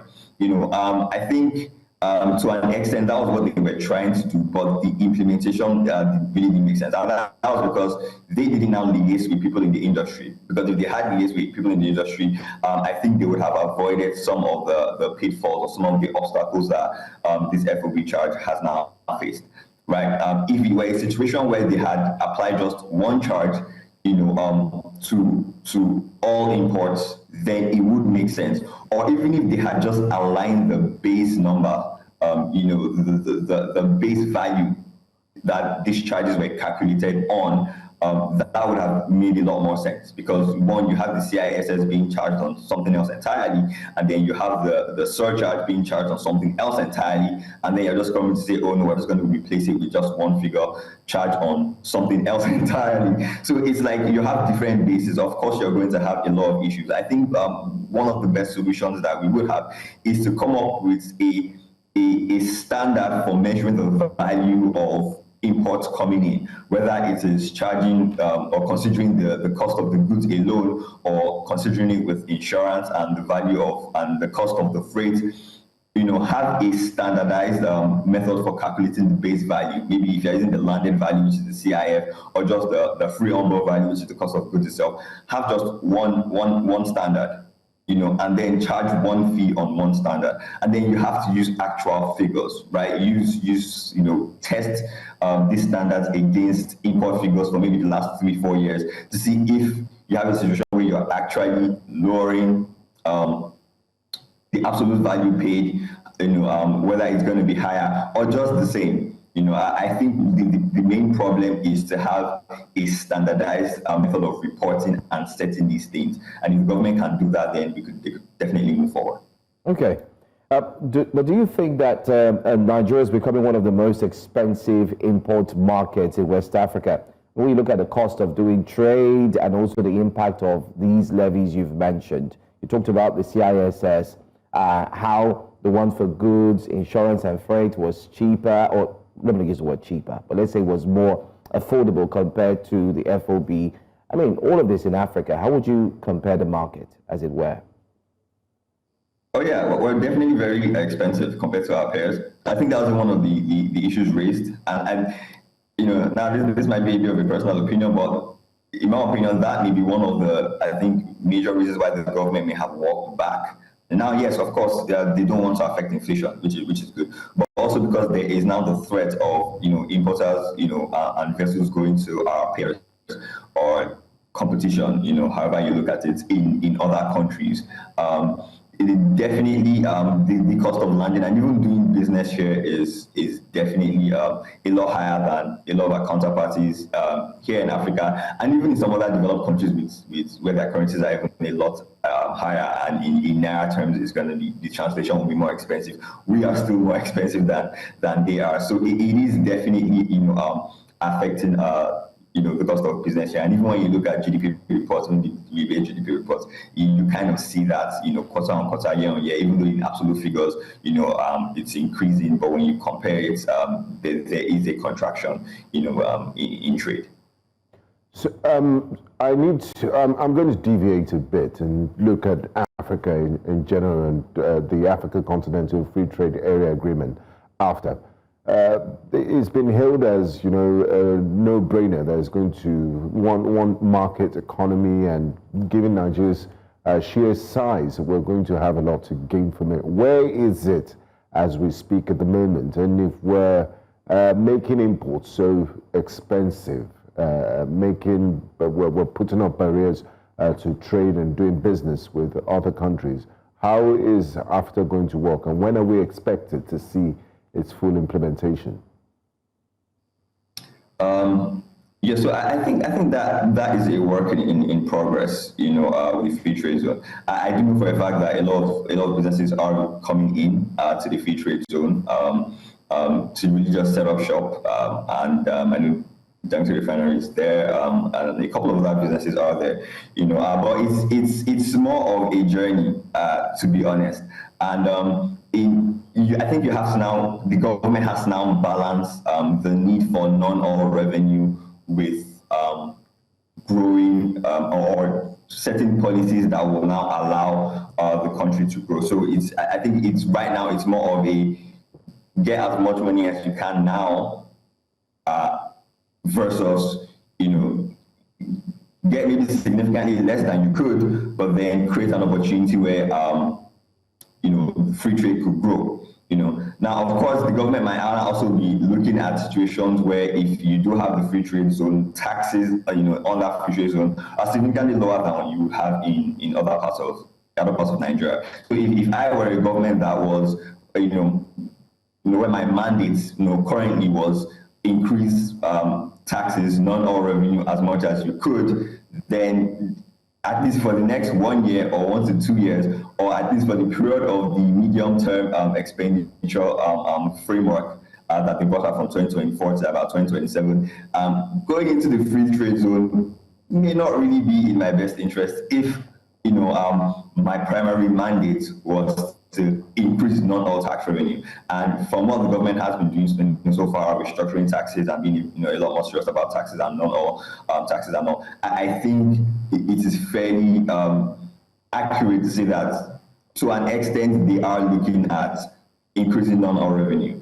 And wherever they feel like they'll be able to do that, they will do that, including raising taxes. And unfortunately, this was just a certain scenario where, look, it's more of a pressing concern versus a growing concern, right? The free trade zone is, by all definitions, a growing concern because it's not something that you plan to achieve in the next 1 year or 2 years or 3 years, or even within the span of the medium-term expenditure framework. But increasing non-oil revenue is something that you would have to do. So I think right now, for the government's immediate plans, at least from what I've seen that they have done and the policies that they have implemented, free trade zone kind of takes a backseat to raising non-oil revenue, at least from maybe 2024 to like maybe 2027. So I wouldn't be surprised if we see other policies come in to focus on streamlining or making the non-oil tax collection process a bit more effective. And then when you do not have scenarios where there is a clash or a significant clash with even trade and the ability to collect these taxes or the ability to generate more of these taxes, then you now see the government kind of walk back like the case they've done with the FOB. But if there aren't any real clashes, I think in the short term you will see more of a focus on the policies to streamline. collection of non-oil tax revenue. So while yes, the free trade zone is there, and I do think the free trade zone is really going to grow, because that's one of the points, that's one of the aspects of the economy that is really attracting foreign companies and foreign direct investments right now. But for the growing concern in terms of increasing non-oil tax revenues, that might take a backseat. All right. I want to say thank you so much, Mr. Onose Nahola, for joining us. He's a senior research analyst at Main Street Capital. Thanks for your time. Thank you. Thanks for having me. Let's move on now to our correspondent who's joining us live. We do have Bongani Siziba, and she'll be giving us updates on the just concluded elections. And not forgetting too, she'll also be touching base with some of the citizens as well. But hey, find out for yourself. Good morning to you, Bongani. Thanks for joining us this morning. Good morning, Benga, and also good morning to our viewers. The atmosphere is very thick. Anticipation is rising among citizens as results are not yet out. They remain delayed. Malawians, we know that they turned out in numbers to cast their votes on Tuesday, hoping for a change. However, as we approach third day today, Malawi Electoral Commission has announced that the official results are being delayed, particularly in the rural areas due to network challenges and logistic hurdles. But despite delays, unofficial results have started to circulate on social media. The top two contenders, the incumbent President Lazarus Chakwera and former President, that is Peter Mutharika, appearing to be leading out of 50 constituencies, out of 229. So Malawians have been urged to wait, but however, we are seeing official results. I've been in the streets speaking to citizens. They are growing impatient, tired, saying they are tired of poverty, unemployment, high cost of living, and most of them, they are saying, why is the results being delayed? Because they know who they voted for, they know what they are looking forward to. So, but we are still at the Tally Center here, where the chairman of Malawi Electoral Commission, we last saw her last night, also still speaking about the delay of the results. So we are waiting in anticipation. Citizens also outside are also waiting in anticipation. But let's just take a look at the promises that these two top leaders, according to unofficial results, their promises to the citizens. We look at Lazarus Chakwera, that is the incumbent. He was talking about things that he did for Malawians during his tenure. Some of the Malawians that I spoke to were saying that he only spoke about things that he did for them. He's not speaking about the challenges that Malawians are going through and what he's going to do for Malawians when they bring him back. But let's also look at former President Peter Mutharika. Many Malawians say during his time, during 2014 to 2020, they had a better life than the life they are living today.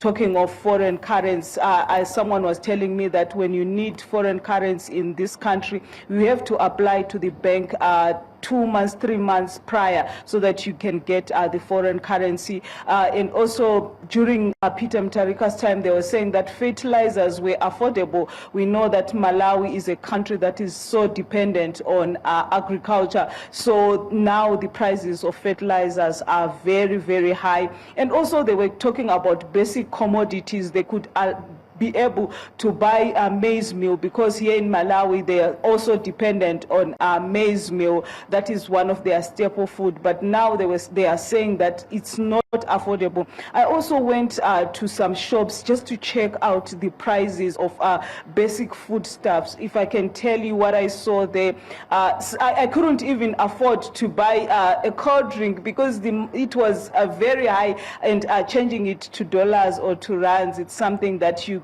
wouldn't afford. So Malawians are waiting for results, and many of them saying that they are waiting for change. We have seen unofficial results coming out. If it is to go by the results that we have seen, that the Malawi Electoral Commission still have to verify, Peter Mutharika is leading in some constituencies that we have seen so far, Benga. Now, Bongani, just before we let you go, could we talk about the conduct of yesterday's elections? I remember speaking to you on Breakfast Central. You did observe some SADC observers, electoral observers, and they're people from the African Union. What was the general atmosphere and conduct of the elections like? Would you say it was free of any incidents and it was free and fair?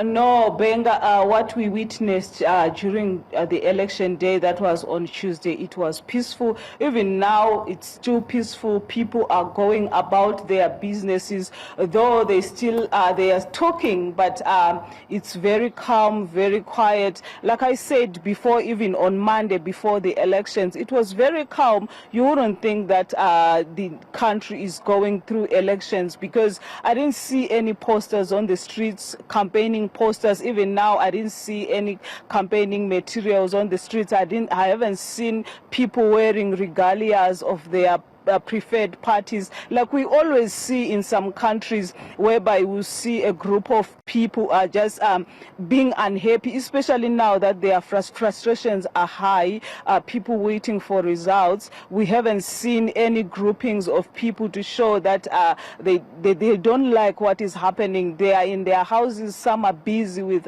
their businesses, but it's only when you speak to them that's when they will tell you how they feel about what is going on, the delay of elections. But in general, Benga, I can say that the Malawi elections was peaceful. We never saw any incident of violence or anything that I might say that the elections were conducted in a manner that did not satisfy the citizens. But however, we'll still speak to our citizens to hear their views about this, because this is just my general view of what I saw.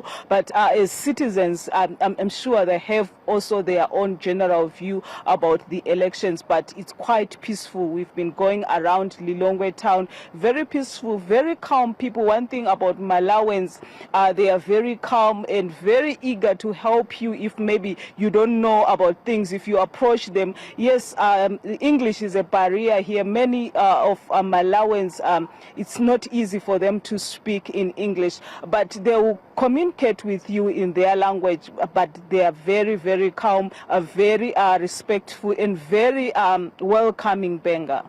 Thank you so much, Bongani Siziba. It was a pleasure talking to you. Thanks for keeping us up to date with the elections in Malawi. We look forward to catching up with you some other time. Thank you. Thank you. We'll go on a quick break. When we come back, we'll be taking a look at what we have on the breakfast headlines. Stay with us.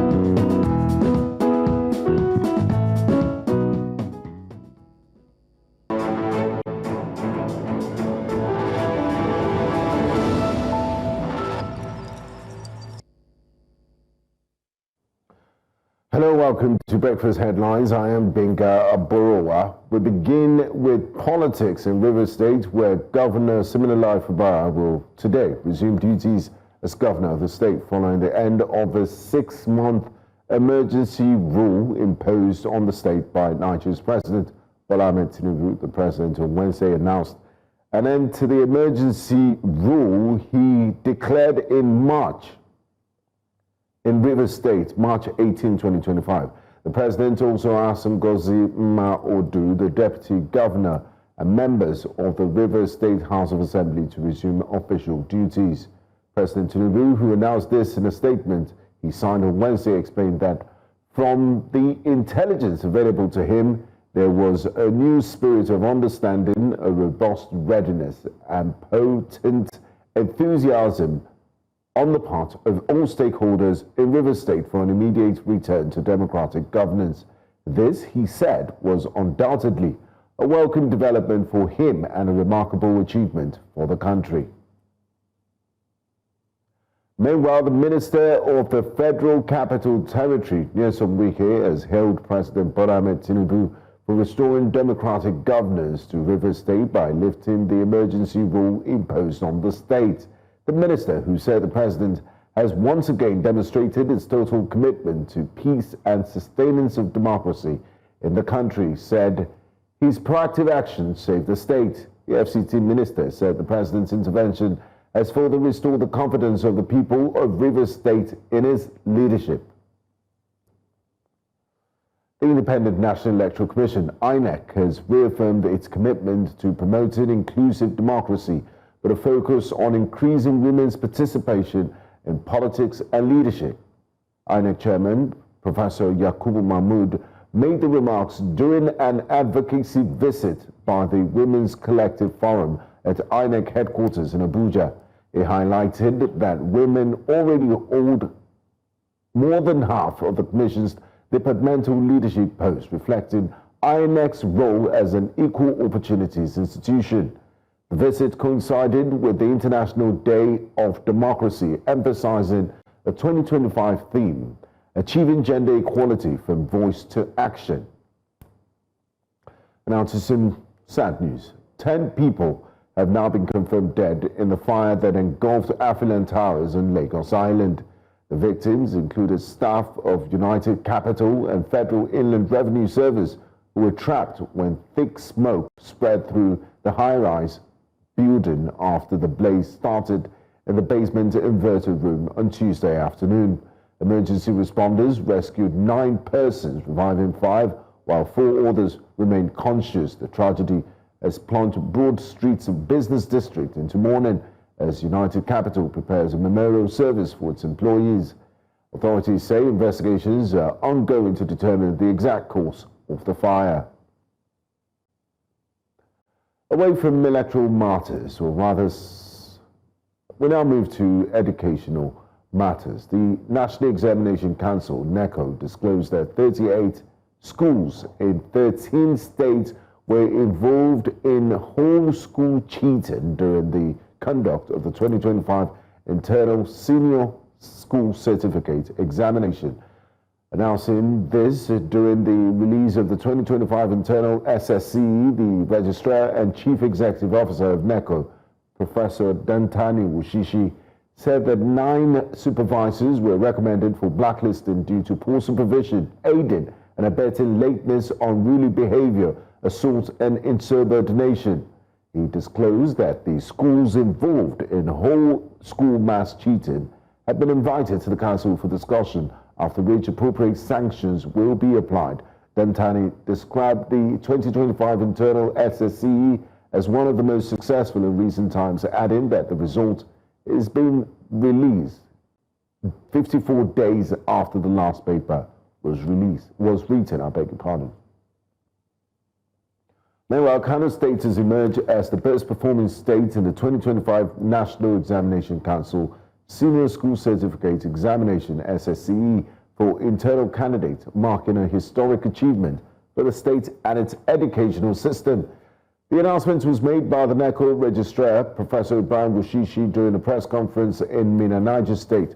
According to the results, Kano State led the nation with 68,159 candidates passing with 5 credits or more, including mathematics and English.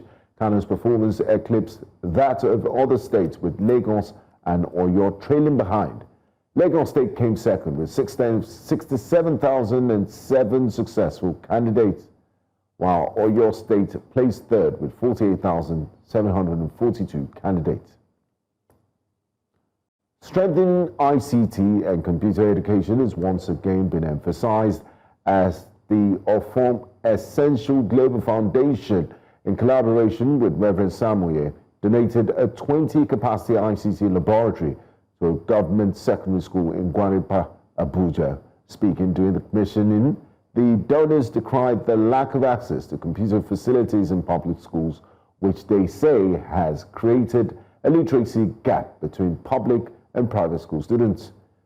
They explained that the center, built to meet external examination standards, will help prepare students for computer-based examinations following a new policy by the Ministry of Education directing the West African Examination Council and National Examination Council to adopt computer-based examinations from 2026. I hereby commission this computer lab for the betterment of humanity and the advancement of our children. It is hereby commissioned. Access to quality education is now a necessity, no longer a luxury. Public schools have been greatly deprived, and having computers is now a necessity because we are living in a digitalized world, and our young people need to be equipped in order to be able to function favorably globally. I thought of it that, look, we need to do something here, and the Ofon Foundation came to me and said, look, we can make that dream become a reality. There is a lot of inequality. It has to do with ICT education. And you see, the students in the public school are actually lagging behind. We are doing this so that every child in the public school should have equal opportunity to compete. And above that, should have these ICT skills that is globally needed. As a follow-up to this good gesture, the ICT administration will go all the way to support the school to keep moving on to greater heights everywhere in education. I therefore not be surprised if we come back here very soon to commission more projects. Then we urge the students to make use of these facilities and also call on the school management to ensure proper maintenance of long-term sustainability. In East Africa, Sudan is currently facing its worst cholera outbreak in years, with devastating impacts on public health worsened by ongoing war in the country. According to the International Committee of the Red Cross, at least 100,000 suspected cholera cases have been reported since the outbreak was declared a year ago, with more than 2,500 deaths. The outbreak has heavily affected Gedaref State, where cholera clinics are reportedly overwhelmed. The conflict, according to reports, has damaged water and sanitation systems, driving the rapid spread of the disease across most parts of the country.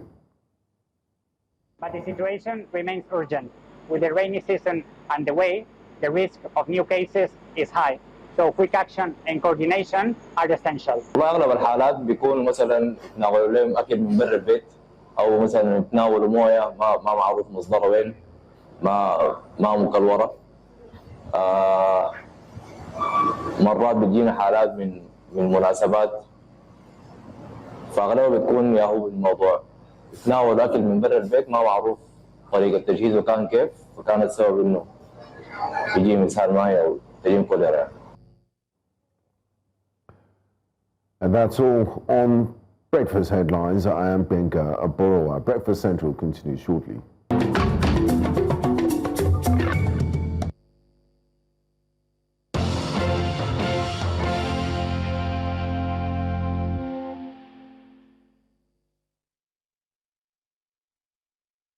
Thanks for staying with us here on Breakfast Central. The front pages is up next, and we do have our very own Usia with us for the analysis. Mr. Abdulateef Ahmed is here with us. Head of Research and Monitoring. You have to give him that title. Yes. He earned it. Yes. After many years of hard work. No, say it again. Say it well. Head of Research and Monitoring at New Central Group. Thank you. Worldwide. Yeah, we're happy to have you join us. It's a celebratory day in River State. Unfortunately, are you going? You have to be. Are you monitoring? Are you I've been researching? I've been monitoring and taking feelers from what's happening.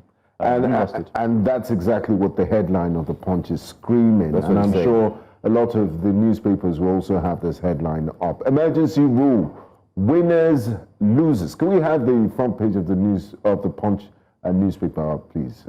Our dear, darling producers. Yes, thank you. Yes, emergency rule, winners, losers.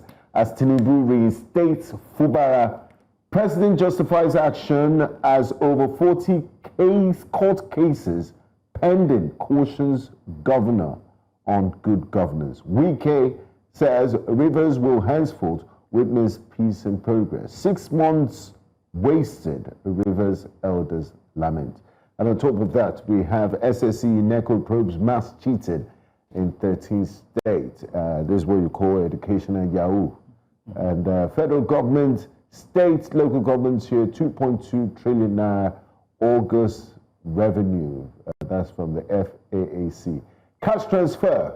This is the one that raises Joe's eyebrow. That it brings out a Thomas in him. Federal government pays not to pay, pays. The money has already been disbursed.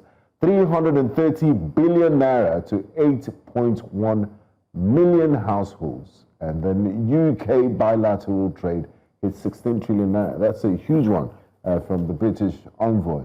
And then you have pictures there, thousands protest over Trump's UK visit.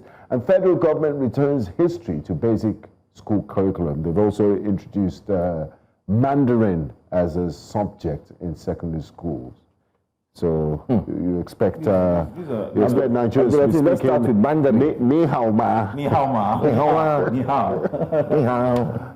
So, well, it's an interesting development. A lot is happening at the same time. I was telling someone some time ago, I said, China is about 1.5 billion in population. It's a little more advanced than Africa. I mean, it's more advanced than Africa. Good. So, but the idea is the fact that Nigerians can learn and understand Mandarin opens them to a lot of opportunities. You're talking about technology transfer. You can't, if you don't understand in the language, trade, investment, and all of that. And if, for example, you have people who are fluent in speaking and writing Chinese, imagine the amount of Chinese literature that can find home in Nigeria in terms of, adaptation and vice versa. So imagine we have our own literary works, being translated into Mandarin for the Chinese consumers. It's a lot for us. So for me, it's a big step in the right direction. So you have Mandarin, you have history.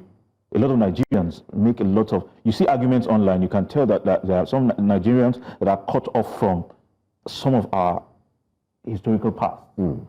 Then you have the infusion of AI and journalism into curriculum of secondary school students. Somehow, I think these are steps in the right direction. To equip them for the modern world exactly. that we live in. Because there's a lot of misinformation online that if you do not have the knowledge of all of these things, you are bound to either echo, repeat, or share contents that are really untrue. Since we're talking education, and there's a lot of educational pieces on the front page of the Punch newspaper, federal government votes 300 billion naira to power teaching hospitals and universities. This is one conversation we've been having, that look, critical services, and they should have extended it to military installation. I totally agree. Too, because they should be given a sort of special priority. What do you make of this? I think I commend the government for looking in this direction, because the critical sector of the economy, like medical facilities, are very important, because you don't expect the medical facilities to rely on stable power that we have in Nigeria. So if that is one thing it is doing, it is a welcome development. A lot of people did criticize the government for focusing on Aso Villa, powering Aso Villas against the country as they promised. But it's a good thing to see that these are priority areas that government is looking into. Still on education, SSE NECO probes mass cheating in 13 states. I mean, when we're growing up, it was isolated incidents, individual people engaging in cheating. But now we have special centers. We have parents that are even encouraging their children to cheat. Now we're seeing schools, whole schools that encourage. So where's the breakdown in the value system? How did we get to this point? And how do you think you can cheat your way through life? So one of the things that I think we should also teach ethics. People don't know that if somebody cheated his way to becoming, say, a medical doctor, there's a chance that he will cheat his way through treating the patient. You cannot cheat your way to solve a medical complication. So someone who didn't do the right thing, It's very dangerous. Yeah, he will build bridges bridges that will swallow his own parents or his own family members. You get it? That sounds like a curse. Yeah, because you have aided and abetted something that is wrong, and at the end of the day, the consequence is that you have a lot of fraudulent people in place of critical places of national importance. So you are putting them in a place where they are supervising things that they know nothing about. So what sort of mindset would make an adult encourage their children or young ones to cheat? It is because there is no penalty. We've not been very hard on people who cheat. So let me give an example. The penalties, the logic of it. Yeah, it's illogical, but it just means that all this while they've not been focused on, will I say, ensuring that the children learn the right things. The fact that we have technology now, we have a lot of access to the internet. I remember in the days when we were still young, my first access to the internet was like 1999. I bet you I was hungry to learn everything new because it looked like an endless library, But these days you have youngsters who access to the internet means playing games and doing things that have to impact, that not impact, their beard. NECO has to be ahead of the young people. Young people are very interesting people. I like to be around. You get to see how they try to beat the system.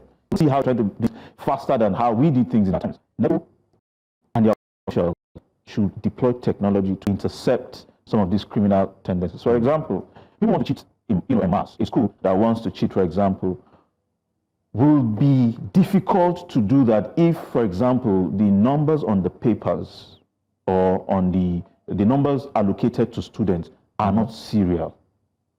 The moment you disrupt the numbering system on an annual basis, there are things that even the questions that you are asking the students. So if you have done that, there are patterns that you can tell, you can use to intercept people who have criminal tendencies. Again, if you penalize an entire school, shut down the school for being involved in that. In fact, publish their names in national papers and say, anybody coming out with certificates from this institution from this year upwards, just know that their qualifications are not recognizable. So some of these things will make people avoid all the fast, smart centers where you get there and then you do the magic. They'll say, don't go there because you're even if you get the qualifications or you get high points or high marks, you would end up not being able to use your certificates. So it would be a major, that's it. That's the incentive. Yeah. Let's check out another paper very quickly. This time, let's see if we go straight to the Tribune. Let's look at the Tribune, Nigerian Tribune. That's the next paper we're going to look at. It says, Saudi authorities free 3 Nigerian pilgrims arrested for drug trafficking. That's at the top there. The major headline, Rivers emergency rule. Tinubu returns Fubara after 6 months suspension, says over 40 cases were instituted against the proclamation. Mixed reactions also are taking place currently in Rivers. Our correspondent joined us, as she said, the people who were beating drums and celebrating, she couldn't find anyone from the government side in terms of anyone from the lawmakers who were present yet. Maybe later on they will join in the celebration. Gunmen on motorbikes stormed baptism ceremony in Niger Republic, killed 22. I'm not joining ADC, Adeleke cries out. Yes, because he's been linked. Ondo PDP candidate Agbola withdraws Supreme Court appeal against Ayeda Tiwa. And we have another one which says 60.26% of NECO candidates obtained 5 credit passes, including Maths English. 2027, despite endorsement, Tinubu must emerge at convention, Yewata APC chairman says. Who do you think will be able to rival the president at the primaries? Well, looking at who do you think about it? So for some, they would rather want to waste your money. Yeah, they will not just waste their money. They want to try their luck somehow. People assume that because the president has a far, reach, you shouldn't contest against him. But you see, sometimes things play out. From the same party. Yeah, so puzzles play out in a way where Do you think there is anything conceivable at the moment that will make the president not to be on the ballot in 2027? It's very possible. But a lot of people are not looking at it that way. And they think, well, if the president cannot contest, probably his vice president will be the flag bearer of the party. Again, there are possibilities that neither the president nor his vice president would emerge as the flag bearers of the party. I'm not saying it will happen. It's not absolute. It's not absolute. I mean, anything can happen. You cannot predict what will happen in the next minute. So it makes a lot of sense for somebody to say, you know what, I have some few millions to play with. Let me contest. In the event, they should not play with it. You know, in the event that these guys do not make the mark, then it will fall in my hand. It's a gamble. It's a gamble. So it's fine. Anybody can contest, but of course, you know, the president is likely to have a ticket. Having said that, on the issue of Rivers State, you will not see anybody in government celebrating now, and the reason is clear. But we saw some people throwing parties. Or they will. I mean, there's also live band. Or are those political hallelujah boys? Yeah, you know, they are always there for rent. And don't be surprised that every side rent a crowd. Every side can rent the same crowd today, tomorrow, and next. Just keep changing t-shirts. Just like you have the town criers, and those who cry at the burial ground. It's a messaging. You want these days you can even rent bishops. I remember there's somewhere in Africa, there was a documentary that I saw a documentary. She said, these are the charges. We want them to come and cry for 1 hour. Want them to cry for 30 minutes. Want them to cry for 3 days. Yeah. I'm like, what? I've seen that. What's going on? You know, in Ghana, it's a huge business where people are hired. You know, I mean, the funeral industry in Ghana is something else. They even have what they call observers. So, like 7-day observers, they observe to see if you will resurrect from the. And if you don't resurrect, they throw a party. And then they have coffins that they shape in. If you like football, they can bury in football. If you're a shoemaker, bury in. It's very creative, and they like to outdo themselves in age. So they exaggerate the years the person lived. You just have to drive around. You see 120-something years old. Well, we know of people who forge their ages, you know, in order to get access. Some cut down their ages, but this one's will she's up.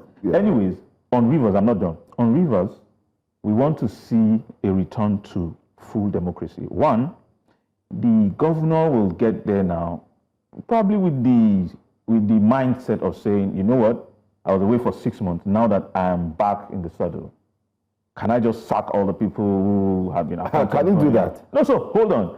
Can I just sack all the people so that I'll be that man, you know, who wanted to take charge? See, governance is beyond you saying you want to do what you want. Sometimes you have to be very tactical. In fact, every time you have to be very tactical. In politics, everybody's watching to see where you make mistakes. So what I observed in this whole crisis was that none of the former governors, except for maybe Odili, none of the former governors spoke in his favor. I was looking to see that he would have grounded himself in the politics of Rivers State so well that every former governor of that state would be on his side. They were minding their business. They were minding their business, but the problem in Rivers is too critical for you to just mind your business. Or maybe they spoke to the right people without coming to the press. We might not be privy. Maybe, but I didn't see that. I also realized that Wike feels a new oomph. You know, there's new energy in what he does. You know, the moment what do you call it? The 6-month suspension was issued, and then he felt like the person who he was before the whole crisis started. My hope is that now that we have a new team, or will I say an old team that is returned with a new mandate, I'm assuming that they will not descend into anarchy. It's just old wine in a new bottle. Yeah, exactly. But they have to be mindful because the Rivers people are at the receiving end of every crisis. Delay in contract. They say it's the grass that suffers. That suffers. So they've lost 6 months. He has to be fast enough to catch up, to cover for all the 6 months of loss. If you could advise the governor, he's lost 6 months. Like you rightly said, he needs to be fast to catch up for the lost 6 months. Now, we're approaching elections. 2026 is a critical year. It's almost going to be like a campaign year because the elections are in second quarter, early second quarter of 2027. So if you were in his shoes, or if you had the capacity to advise him, how would he play this interesting balancing act? Governance for the remaining 1.5 years he has, and the focus for second term, or should he just forget his second term ambition for now? But before you answer me, let's take this call from Uche in Abia State. Hello, good morning to you, Uche. Go ahead and make your submission, please. Regards to issue of Rivers State. Hello, am I communicating? You are. Please go ahead. Yeah, regards to the issue of Rivers State, I hope the so-called elders of Rivers State will learn their lesson, because they allow Wike to grow wings. So I pray they will learn their lesson. Otherwise, much more than what Wike have done will happen to Rivers State. God bless you, people. Straight to the point. A note of caution. So back to my question. Yes, should he have this interesting balance in our governance and second term ambition, or should he just shelve his second term and manage the remaining of this term that has minus 6 months? So there's this thing we say about how long does he have? A bird in hand. Active governance is about 16 months from now. Anything outside 16 months, you can't do crack. Because one, we are in September now. 2026 is 12 months. And then you have 3 months to end this year. Once you get to 2027, there is no matter what you try to do, it will be politics, politics, politics. So focus on governance. Use the time you have now to do real things that you can look back and say, I did my best. Legacy. Because the truth of the matter is, the political dynamics will keep changing. The power remains with the people. But if you play your cards well, and through effective governance. Yes, through effective governance. In spite of the challenges that he had gone through in the past few months, there's a chance that things will sway in his favor. Don't forget that in spite of what is happening, politicians do not think like the average voter. If Fubara wants to return in 2027, he can sell his soul to Wike and say, because I'm more interested in politics than governance, what do I need to do to get this? And once they do the trading, it's a gamble. It's a gamble. Once they do the trading, there's a chance that the Wike that is supposedly his adversary will deploy the machineries that he can, and all the puzzles been beaten before, and there's a saying. Yeah, once beaten, twice shy. Yes, I agree with that. But hypothetically speaking, Mr. Wike will take that. It is very possible. Let's take Organ from the south. Like good morning to you. Ooh, we lost that. It would have been nice to listen to someone from the south as well. So from South Central. Exactly. What's South Central again? Is it South? Is there no guys? Is there no guys? We guys declared his hand. Let's speak no longer good English. It's for convenience. It's for convenience. Are you from the west? No. So why is there south? That's what we adopt. That's what we adopt in Nigeria. Okay. Anyway, let's. You said he has to do a lot. But in all of this, the sole administrator had his we call it a send forth gathering, which of course took him to church, and he had climbed the pulpit and made testimonies of what he was sent to do. There was no appearance of the FCT minister, nor the returning governor. One would ordinarily think that they're supposed to be there to really prove that, listen, we're together. Or are we seeing... Maybe there are 10 different denominations. Is the governor being forced? Anyway, let's take Harrison from Cross River, from south, not south now, south. Harrison, good morning. Yeah, good morning. Welcome. Please go ahead and share with us your opinion or your thoughts. Yeah, thank you very much. I think we should not focus more on the incident that happened in Rivers State previously. We should focus on what is going to happen after today. Because I believe strongly that Fubara has learned his lesson. And the people have learned their lesson too. There was an agreement between both of them before Fubara became the governor of Rivers State. Maybe something got wrong somewhere. But I strongly believe that he has learned his lesson and the elders have learned their lesson. They should now focus on Rivers State. Focus on the issues that are there for them to look into and not the issues that have happened before the incident. That's my contribution. All right. Thank you. Yeah, forward looking. Let's forget the past. Yeah. Well, for us to look into the future, we have to look at the past. If you have an agreement that is not for the good of the masses, regardless of the terms of the agreement, if you stick to it, the masses are, are sold out. If you go against it, your financiers and your godfathers will come against you. In any case, people should not go into governance without the preparation, the wherewithal, to lead honestly. Rivers is too complex than for someone to get into power and say, I want to do what I want. One, it's the mineral capital of Nigeria, where our oil wealth is deposited, and the president's interest, more than politics, is access to stable, what we call it, refining in that state. The moment you destabilize that state, it will mess up the it has economic national security implications. Exactly. So having done that, now that we have some idea of sanity and stability, I hope the governor is able to look in fact, before he moves forward, first do an inquiry into what happened in the last 6 months, because see, you cannot just say 6 months has come and gone and let's keep moving. Let's move on. Look at what the sole administrator has done in the last 6 months. See if you can learn one or two things from there. See if there are mistakes that were done. See if there's need to call for an inquiry in how the funds of River State were utilized. But wouldn't he be rocking the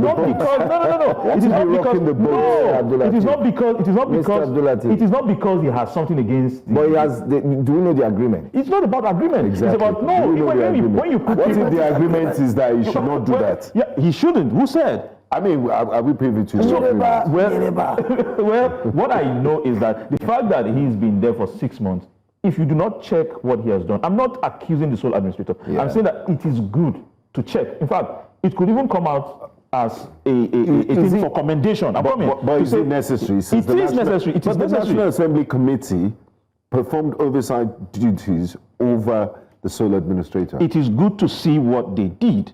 What I am interested, because let me tell you, you have a governor who is going to be there for 4 years, and hopefully maybe for 8 years. Before you begin to say, oh, this governor has done this, he has misappropriated or whatever, I want to know what happened. Let's pause the head of research first, because I get your... Let's take this call. Hello? Ogonda from RBS. Are you there? Can you hear us? Yeah, hello. Good morning. Beautiful. Good morning. Go ahead. Yeah, I'm calling from Abia State. The issue is that we are all forgetting the rule of law. From the beginning, the rule of law has failed. And as a Rivers man, it pains me because we have pride. And one man will now control everything. Is something like of the voice of Jacob and the hand, the hand of Esau and the voice of Jacob. It's funny. And two, let's go back to the cases you talked about. There are 40 cases still in the pipeline, and the one that will come that will still follow the governor to do what they want went to Supreme Court as fast as less than a month, and they forced the man to do what cost all these things now. With that being said, on the accountability of the sole administrator, there's so many communities do not have general hospitals with doctors. And 24 billion. I watched the Senate when they were asking me what's 24 billion for CCTV in the government house. It's not your house. You're not staying there. 6 months. The governor has been there over 6 months, and he has been safe. So there are so many things comes into question when we look at it. And as Fubara, even Fubara, me, is it the election?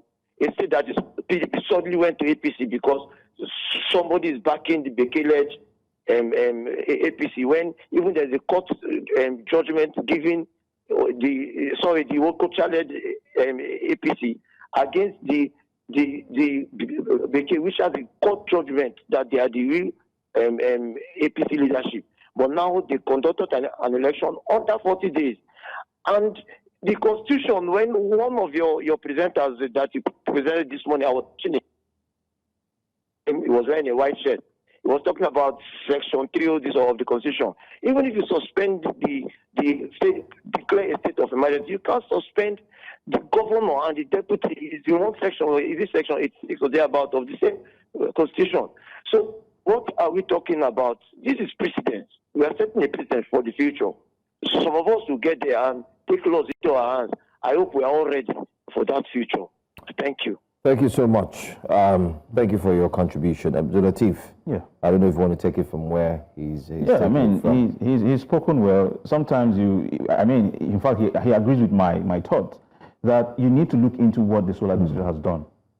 There's a chance that he had a budget for CCTV cameras. Mm-hmm. He had a budget. He had Were there no CCTV cameras? He set up a few chairmen who created boards. But there were CCTV cameras. There were CCTV cameras in the government house before that. There was. What do you need another CCTV camera? How much was approved and so on. But so those things that we need to look into them in order to forge ahead. But I'm hoping that Fubara will take this as a lesson, not just because he has returned, but because he has at least 16 months to impact the lives of Is it enough?